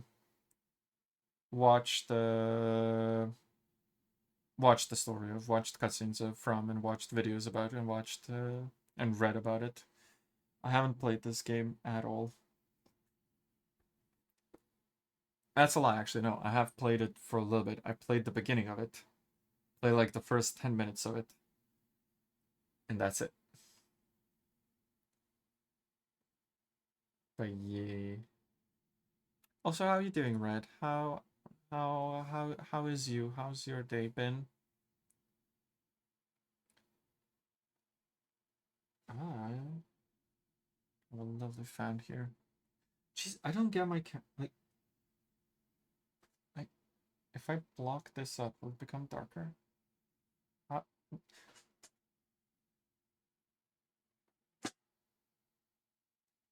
And now it's not doing anything. I don't get it. It's just doing it something. If I hide enough light from it. If I hide enough light from my camera, it will join the dark side. Hold on. I need like something to block the light. That's a white paper. How is that gonna help me? Hold on. I know. I have a solution. If I hide enough light from the camera, it will join the dark side. Come on. Come on, you know you want to. You know you want to. Hold on, let me hide the light up here. What if I just do this? What if I just do this? Nope. Like, when I'm trying to make it do it, it doesn't do it. But as soon as I look back, it does it on its own. God damn it. You know what the worst part is? I don't need to use the bathroom right now. Myself. But as soon as we get back into it, I'm gonna have to use the bathroom. Okay. Okay. Okay. I need to stop drinking energy drinks before I stream. I go wild. But also, while we're on this little break bit, just to let everyone know, on Tuesday, if we don't manage to finish this today, the last bit is going to be on Tuesday. But honestly, I think we're going to be able to finish this today. We're going at a relatively good pace. But yeah, last bit is going to be on Tuesday. But if it's not, it's going to be a regular stream on Tuesday, after which this will be posted in schedule on Discord, but after Tuesday, I am leaving to my mother's to take care of her because she's having surgery. A lot of personal stuff. But yeah, I'll be leaving for that. I'll be gone probably the rest of the month. And then right after that, I'm going on a trip for the Ren Fair. So it means I'll be gone throughout June as well. I really want to make stuff while gone, but I don't know if I'll be able to. I definitely won't be able to stream, though. So I'll be gone for a while before I can come back to streaming. And as soon as I come back, I don't know how much I will be able to stream because of a whole lot of other stuff that I have to do as soon as I come back. So we will see about that as well. But I will keep you guys posted. Why do I see a message about somebody making the ferret cry? Who made you cry? Whose ass do I have to kick? No, I was talking about how Boulder and Hoder's story made me cry. Oh, okay. Because I originally was like watching everything. I kick Baldur's ass then. Boulder did nothing wrong. The whole point is Boulder's innocent. Boulder is misunderstood. I'm gonna kick Baldur's Darkness's ass then. I'm gonna kick Odin's ass. Odin's the asshole. By the way, it sounds like we're all back. By all means, please continue with what you were talking about, though, Tish, because it's very important stuff to get out. I now lost my train of thought. I'm sorry. You're good. You're good. Artemis was just giving the rundown of basically the next month for her. Yeah, I was saying I will just be gone for the next 2 months after Tuesday. Tuesday's last stream, if it's this or something else, Tuesday's last stream for a little bit. I will be posting everything on Discord. I will be letting everyone know. But also, I was gonna say, if anyone ass needs to be kicked, it's Odin. It's fucking Odin. Fair. Very fair. And also the darkness. Well, right. That's what Artie just said. To be fair. Yeah. I was gonna say, sorry I took so long getting back. My dad had to drain the water heater to give it a rinse out, but now all of our pipes are full of air, so it took forever for me to get usable water in the sink to wash my hands. Yeah. I know that sucks. We have our boiler is set up separate from like the network, I guess, from the gas pipes in like rest of the flats. Our boiler is set up to a we have a gas canister pretty much under it. So what happens to me a lot is I will get in the shower, start a shower, and mid shower the thing will run out, so I just have cold water. And then I'm sitting there every time. I'm like sitting there just pointing the shower into the drain, like, do I keep going and freeze, or do I step out half showered and like figure out what to do? The important question is, are you still covered in soap? Yeah. If you are, unfortunately, you're gonna have to deal with it. It's worse. Okay, well, now that I have the short hair isn't much of a problem, but when I have long hair, it's like, oh, I just shampooed my hair and I have to do it with freezing water. Great. That's gonna be great. That is terrible. Well, they do say cold water is supposed to be better for your hair. I mean, yeah. Supposedly. Cold water, not freezing water. Supposedly. But let's not get too distracted. Do you guys, before we continue, do you guys have any questions again up till this point? I have a question. Yes, go on. What were we talking about? I was distracted. Oh, let me just quickly here. I'll recap for you. No. Let's just go back to this slide. Actually, slight recap would be nice. Slight recap is Xehanort. Sorry, that is too far. Xehanort and Bragi are onto Boulder. Bragi offers Boulder to just leave, and everyone will forget him, and Boulder can go on with his plans. Xehanort is fully onto Boulder. Xehanort and Eraqus spoke to the dead. about what happened, and Hodor asks Xehanort to enter his heart to speak to her brother one last time. At this point, they all get sucked through a portal of darkness and are separated. The portal was opened by Boulder. Boulder kills Hodor and Erd, or sorry, Hermod and Erd as his fifth and sixth victims. Their hearts are in the Dark Realm. We are on the last episode. Okay. Thank you for the recap. So, last time on Dragon Ball Z, Araquis and Xehanort are still trapped in the dark corridors, the lands between. They are trying to find their friends. They still have their armor. Although Araquis basically falls on his knees, is weakened by the darkness, and Xehanort tries to help him, but is also failing to do so. They both start to get knocked out, and a dark silhouette starts to approach them, getting ready to strike them down. It is stopped, though, and made to flee by a ball of pure light. Fucking Odin finally does what he's supposed to do, and arrives to save two of his students, basically engulfing them in light, protecting them for darkness. Also, how the fuck can he just create so much light, like basically a bubble of light? He's very powerful, is the explanation. But yeah, he shows up last second protecting his fucking students like he should have done from the beginning.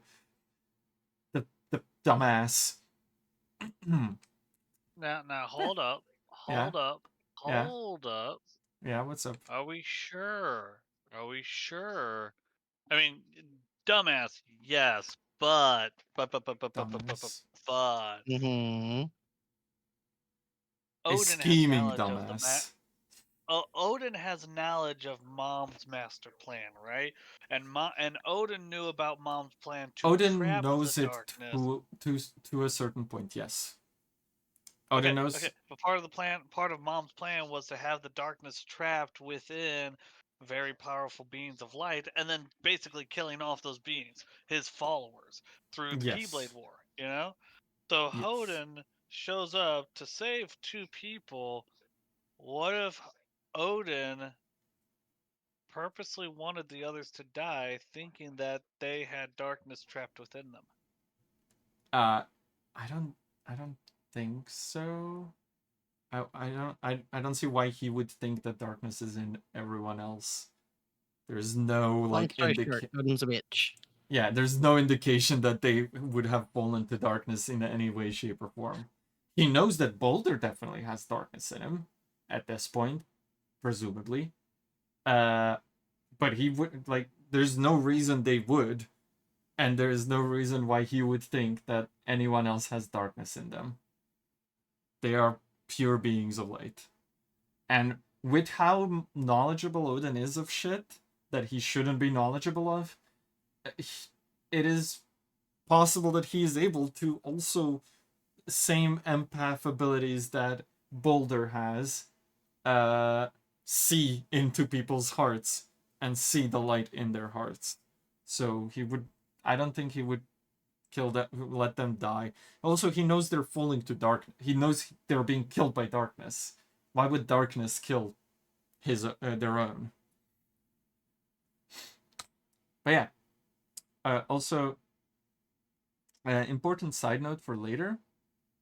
Master Odin is seen wielding the Master Defender. You know, a very significant Keyblade. But yeah, after everything, the duo does not speak. They're taken back to Scarlet Kylum. They don't speak about anything. They are traumatized as fuck. So they play chess. They're just trying to try to like, you know, go back to normal. Whatever normal is at this point.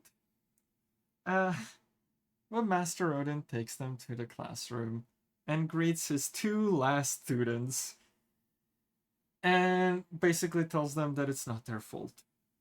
It's not the guilt that they're feeling is not their fault. Nothing that happened is their fault. He instead blames the upperclassmen and his own inability to identify the unknown darkness, not his ability to tell the upperclassmen, hey, don't do this very bad thing that I'm going to tell you exactly how to do. Not that. Yeah. Or anything else he's done so far. His ability to not see the true darkness up until this point. He insists that the sacrifices he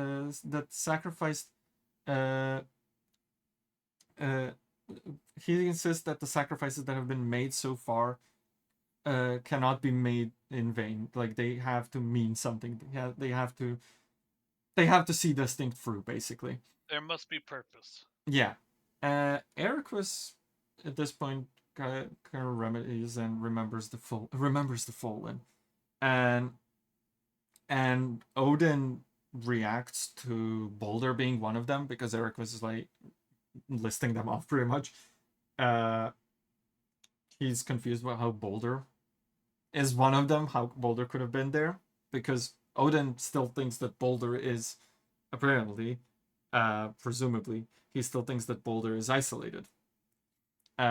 He doesn't say any of this to the children, but he wonders how it is possible, since Boulder is supposed to be isolated, that he was there with them.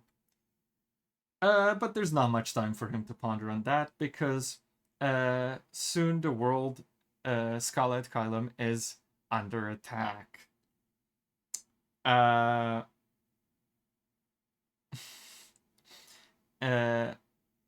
Now, once again, Odin knew that this was gonna happen? Question mark?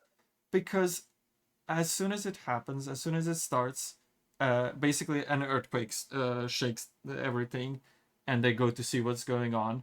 But before he leaves, he remarks by saying, "So it begins." So Odin, this is the second time Odin kind of knows what is about to happen, presumably. How does he know? Does he have a book of prophecies? Does he have some extra knowledge of this? Is Odin the master of masters? Has Odin written the book of prophecies? I don't know. Odin's a dumbass, though. Odin is dumb. I hate him. I want to fucking punch him. Odin summons No Name this time, even though he was already seen wielding a Keyblade. Master Defender. Now, why is this significant? Keyblades are heart-bound, pretty much. Your Keyblade is a result of your heart. So you can only have one Keyblade. Your Keyblade is your Keyblade. You cannot wield multiple Keyblades. He commands the students to stay where they are, and he's gonna go and check out what's happening. He tells them, don't leave the classroom. They're like, hey, where the hell are you going then? Even though we don't know if he knows it or not, he is letting Master of Masters, basically, he's giving Master of Masters the front seat to this event, to everything that is happening. Because he has No Name, which we know is the Gazing Eye, which has the Master of Masters' eye. Unknowingly or fully knowingly, he does specifically summon No Name instead of Master Defender to do this. While stuck in the classroom, Xehanort tells Eraqus about his suspicions of Boulder and him falling to darkness, and being the one responsible for everything that has happened up to this point. Eraqus feels fucking tested. He feels like he is being put on. He's being the one taking the mark of master at this point. He's fully feel like he is the one being tested with what is right, what he believes is right, and he is fully determined to purge the darkness in Boulder's heart. He is ready to finish this stuff, this whole thing. Now the next slide has so much text on it. I do apologize for that, but they do want to capture him, not slay him. You get more materials if you capture, not slaying. Sometimes you get information. Yeah, exactly. But on the reward screen, there's more materials that you get. You do have less time to collect other materials. I'm making a Monster Hunter reference here. If you don't get the joke. Yeah, Eraqus does ask Xehanort for help to save Boulder, not kill him, save him, because he's still their friend. As they come together, they go outside. There is battles happening everywhere across the city. Now,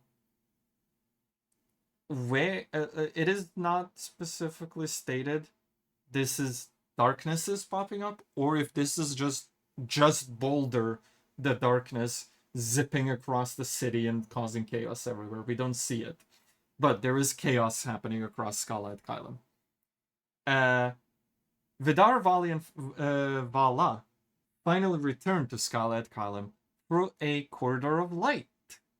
They come back, and meet up with Eraqus and Xehanort.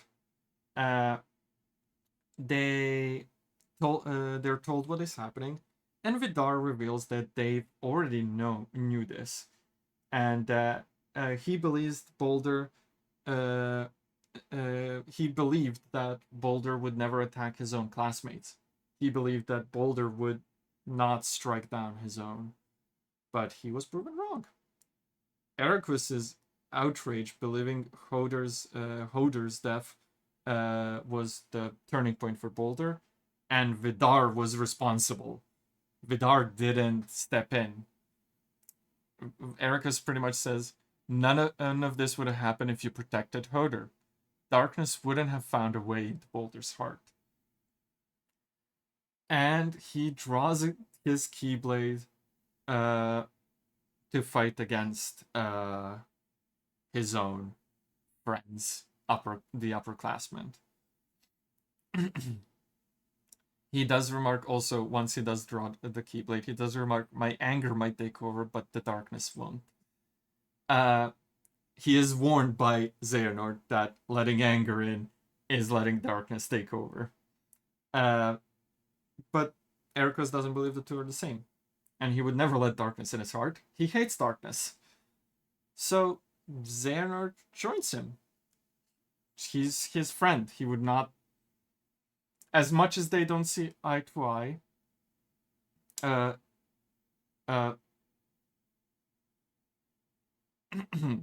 he did promise him to help him in his mission. At this point, they start to fight. It goes on for a while, even though the world is being attacked by darkness. They are fighting each other. This fight leaves them all exhausted.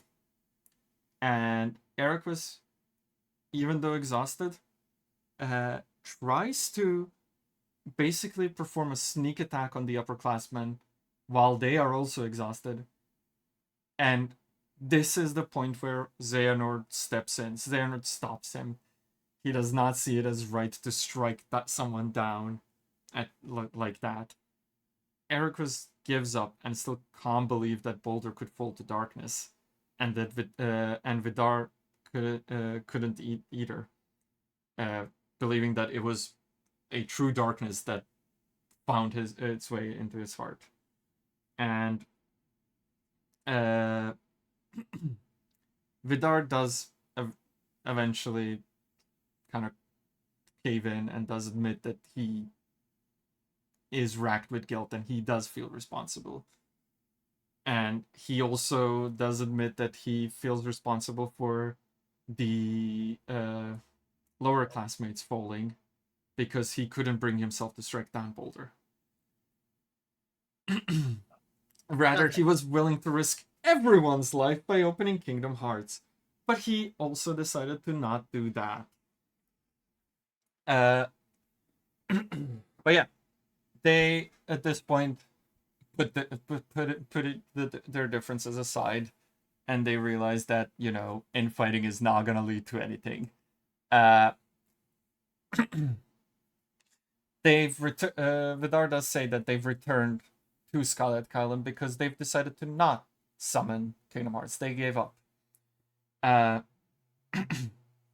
They gave up on their quest to gather the 7 lights and everything. And they also remark how Vor is not with them. And they say that Vor is off to tell this the fact that they're not that they've given up on summoning Kingdom Hearts. She went off to tell it to Odin directly.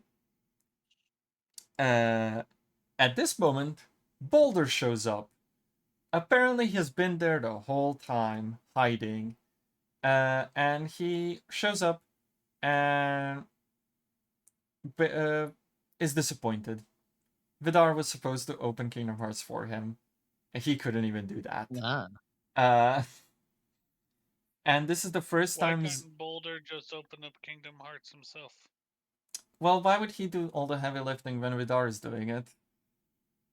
He's already got someone doing it. Why would he put himself in risk? He can just sit. I mean, okay, that's fair. He can sit out on the sides while everyone else does the work for him. That is his. I retract my pretty much idea was Vidar will do this. I will step in on the last moment and open the Kingdom Hearts for me. But yeah, he announced that he's disappointed in him, and this is the first time Xehanort and Aeroquest can fully see that their friend is gone. He's been taken over by the darkness.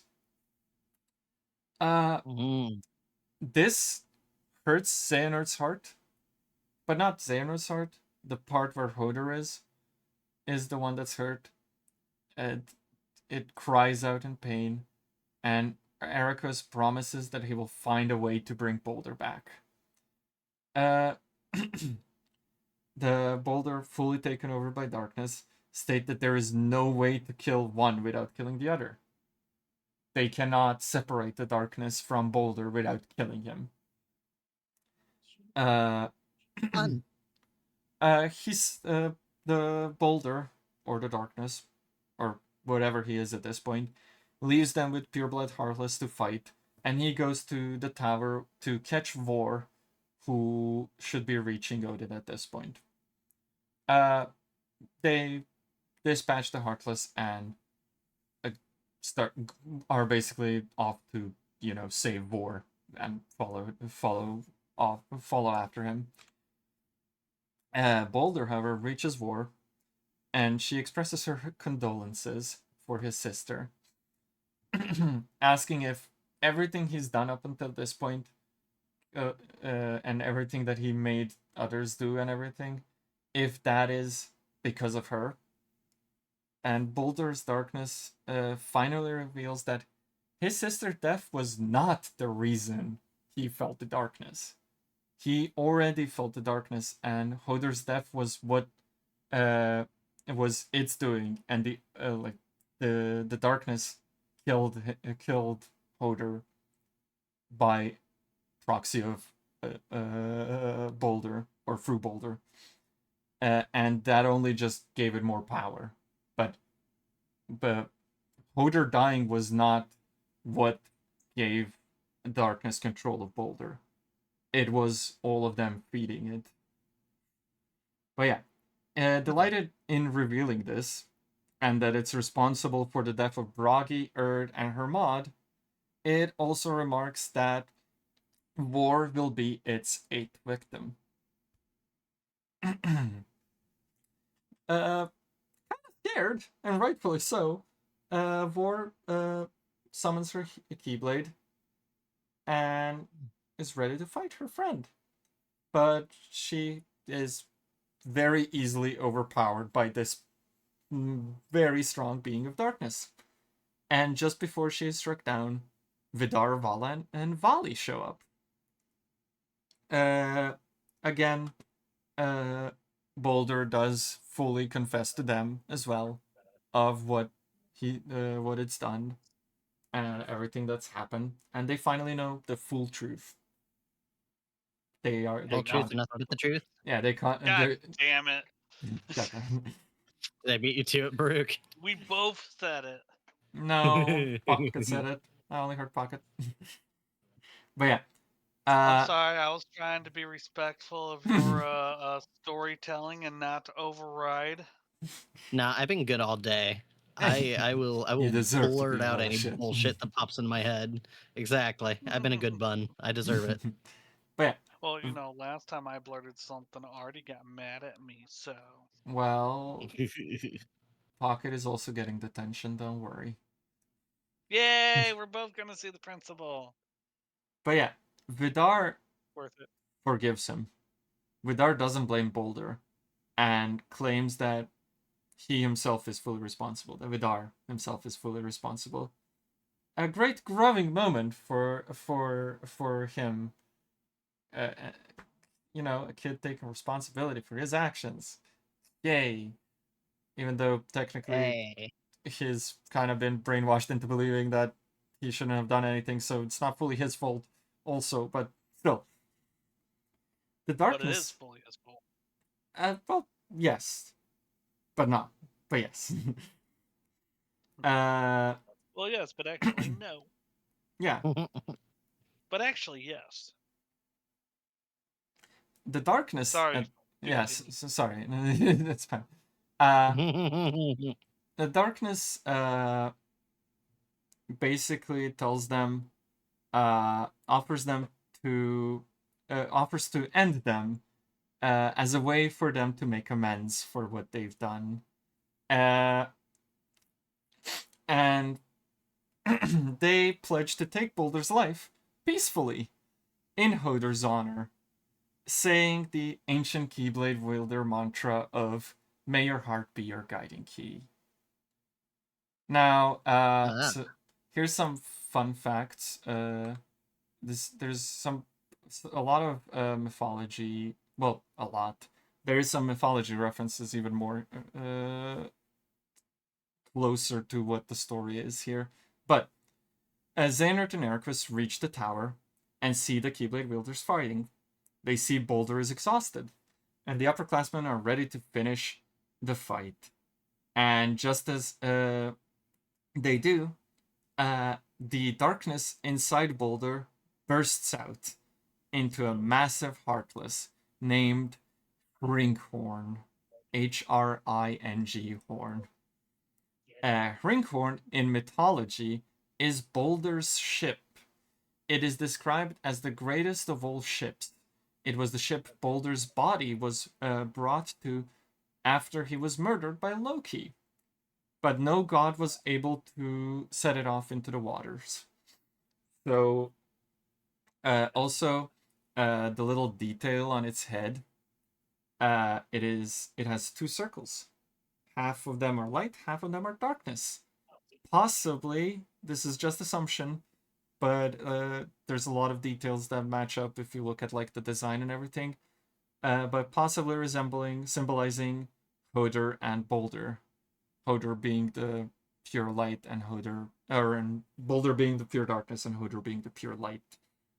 But still them being like one another's pillars, basically. Okay. There's a lot more symbolism in this Heartless, where people have like done literally papers on like this detail matches up with this that can mean this and this and this and that. And there's a lot of like symbolism in it. But yeah, as it is summoned out, Boulder and Hringhorn teleport behind Vor and are ready to strike her down.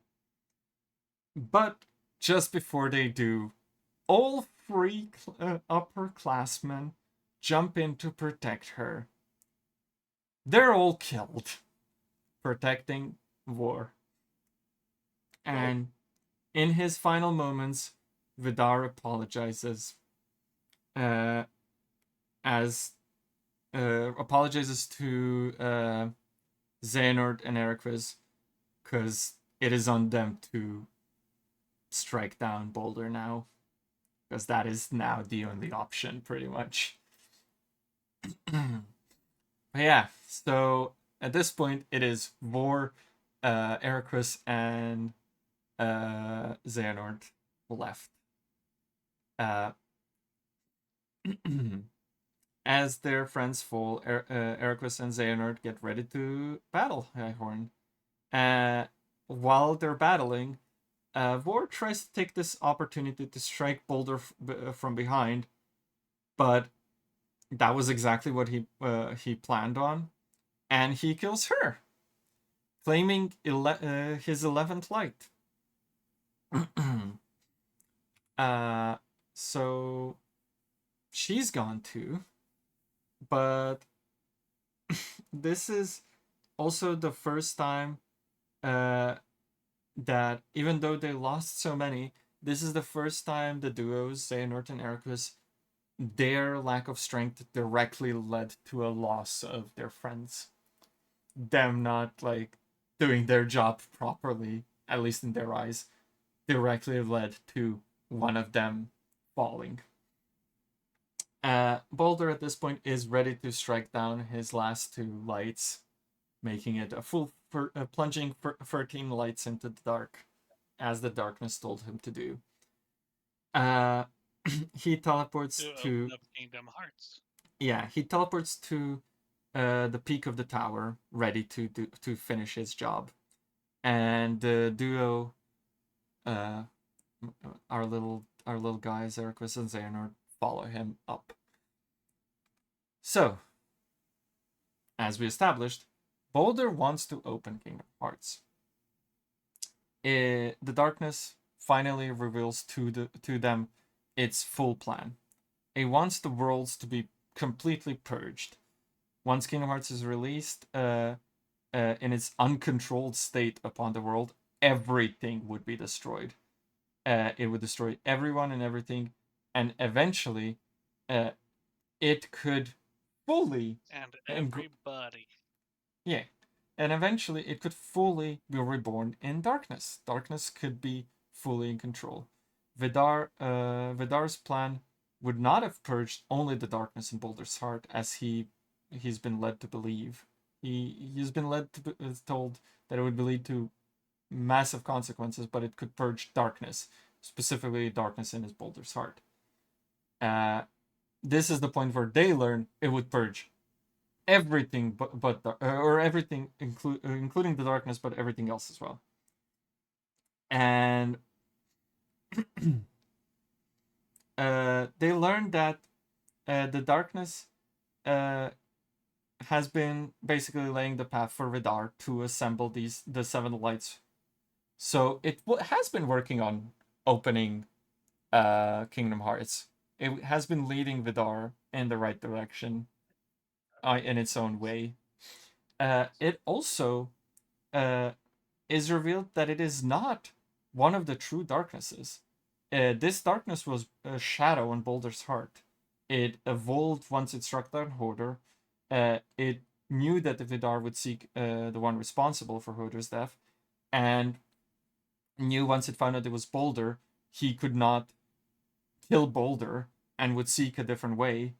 It even guessed, apparently, that Vidar would go to Odin, and Odin would tell him how to summon Kingdom Hearts. So it had a pretty good plan formed.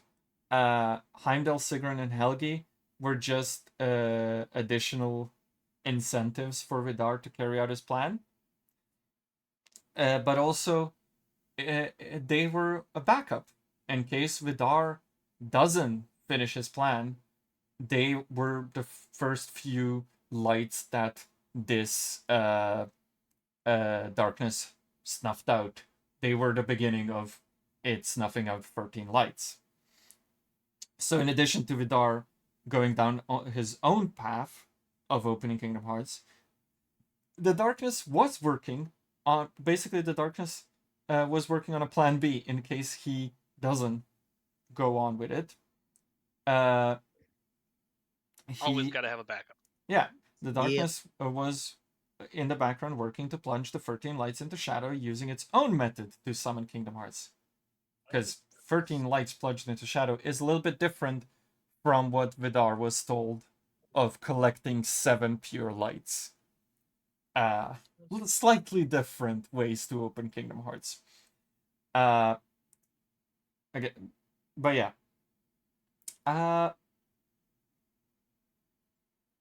Kingdom Hearts is a myth. Technically, it is a myth. So that is why there's so many different methods that are believed to work. The Keyblade War summoned Kingdom Hearts. So was just clashing of light a way to summon Kingdom Hearts? Was collecting certain number of lights, certain number of darknesses? Technically, no one fully knows how to open Kingdom Hearts. I know, man. Because Vidar and Odin's method was, again, only by gathering 7 true lights that shine amidst the darkness of chaos will Kingdom Hearts reveal itself, is the exact quote. Vidar believes that these lights are the ones that the worlds that show that when worlds need them most, the ones the Disney heroes that will show up to protect the world, their own worlds. Boulder's method, the method of darkness, is taking 13 lights and successfully clashing with them, claiming or plunging 13 lights into darkness. It believes that is the way to open it. But yeah. But no matter what, only one person can open Kingdom Hearts. Also, technically, in the future, it is said only a person that possesses the true Keyblade can master and use the incredible power of Kingdom Hearts. That is again a completely different myth that we will learn about in the future. And Dark Road's story. Yeah, Dark Road's story is pretty much focused on the fact that light and darkness is a matter of perspective, and none of them also know fully what they're doing. They just kind of are working off of their own assumptions. But they're also kind of not. They're not two sides. Or sorry, they're very much two sides of the same coin. They're not completely polar opposites. There is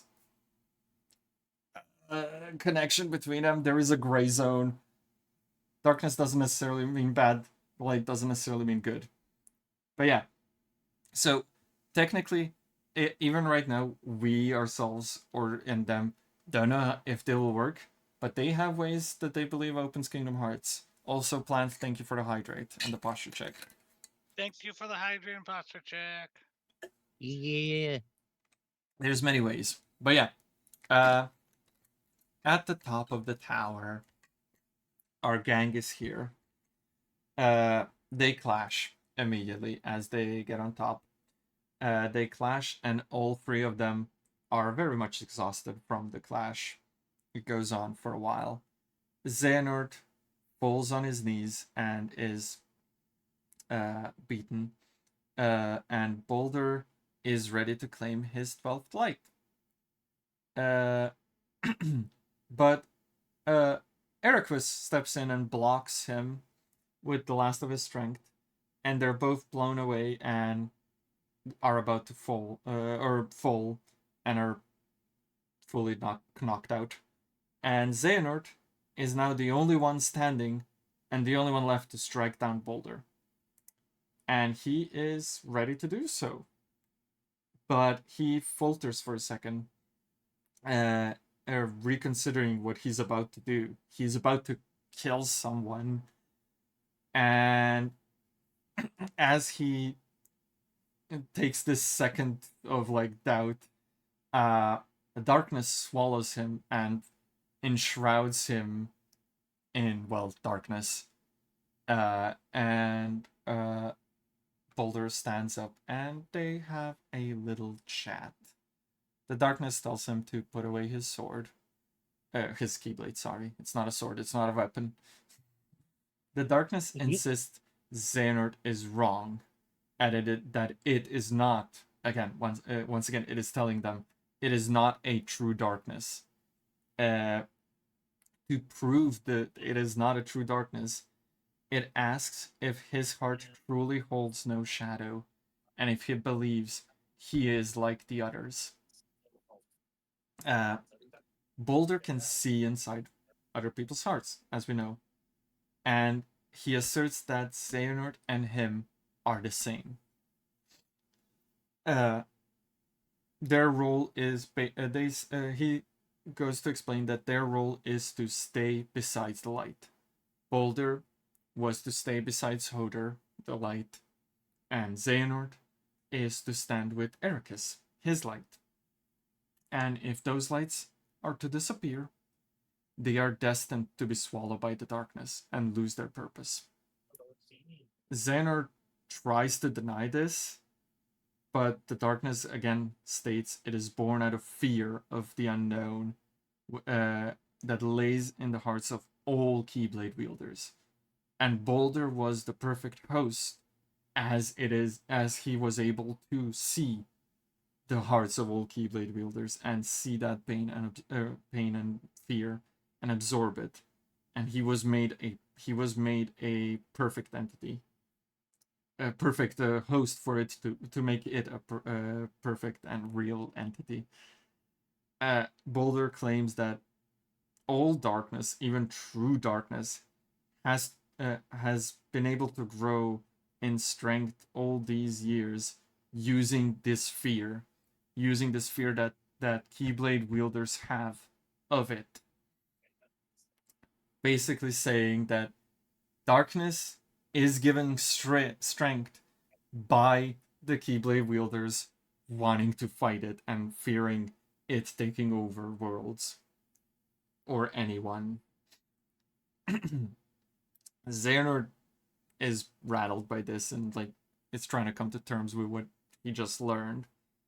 But he knows that this all ends when he strikes down Boulder, and he is ready to do so. But the darkness and him know that he cannot bring himself to kill his own friend. Same as Vidar was unwilling to believe that Boulder has fallen to darkness in the first place, and even didn't want to strike him down himself as to not disrespect Hodor's memory. And that costed the lives of so many people. He still was too scared to, and too scared, not scared, but he still didn't want to strike down Boulder. And he's kind of right. But yeah, the darkness's original plan required only one victim. It required Hodor. This sacrifice should have, in Darkness's original plan, caused a chain reaction where Vidar would collect 7 lights without any sacrifices and would have opened Kingdom Hearts on his own. And even though all the worlds would have been affected, some maybe even catastrophically and completely be destroyed, no additional lives would have been directly required to perish to see this plan through. But Vidar faltered. Vidar didn't want to go through it.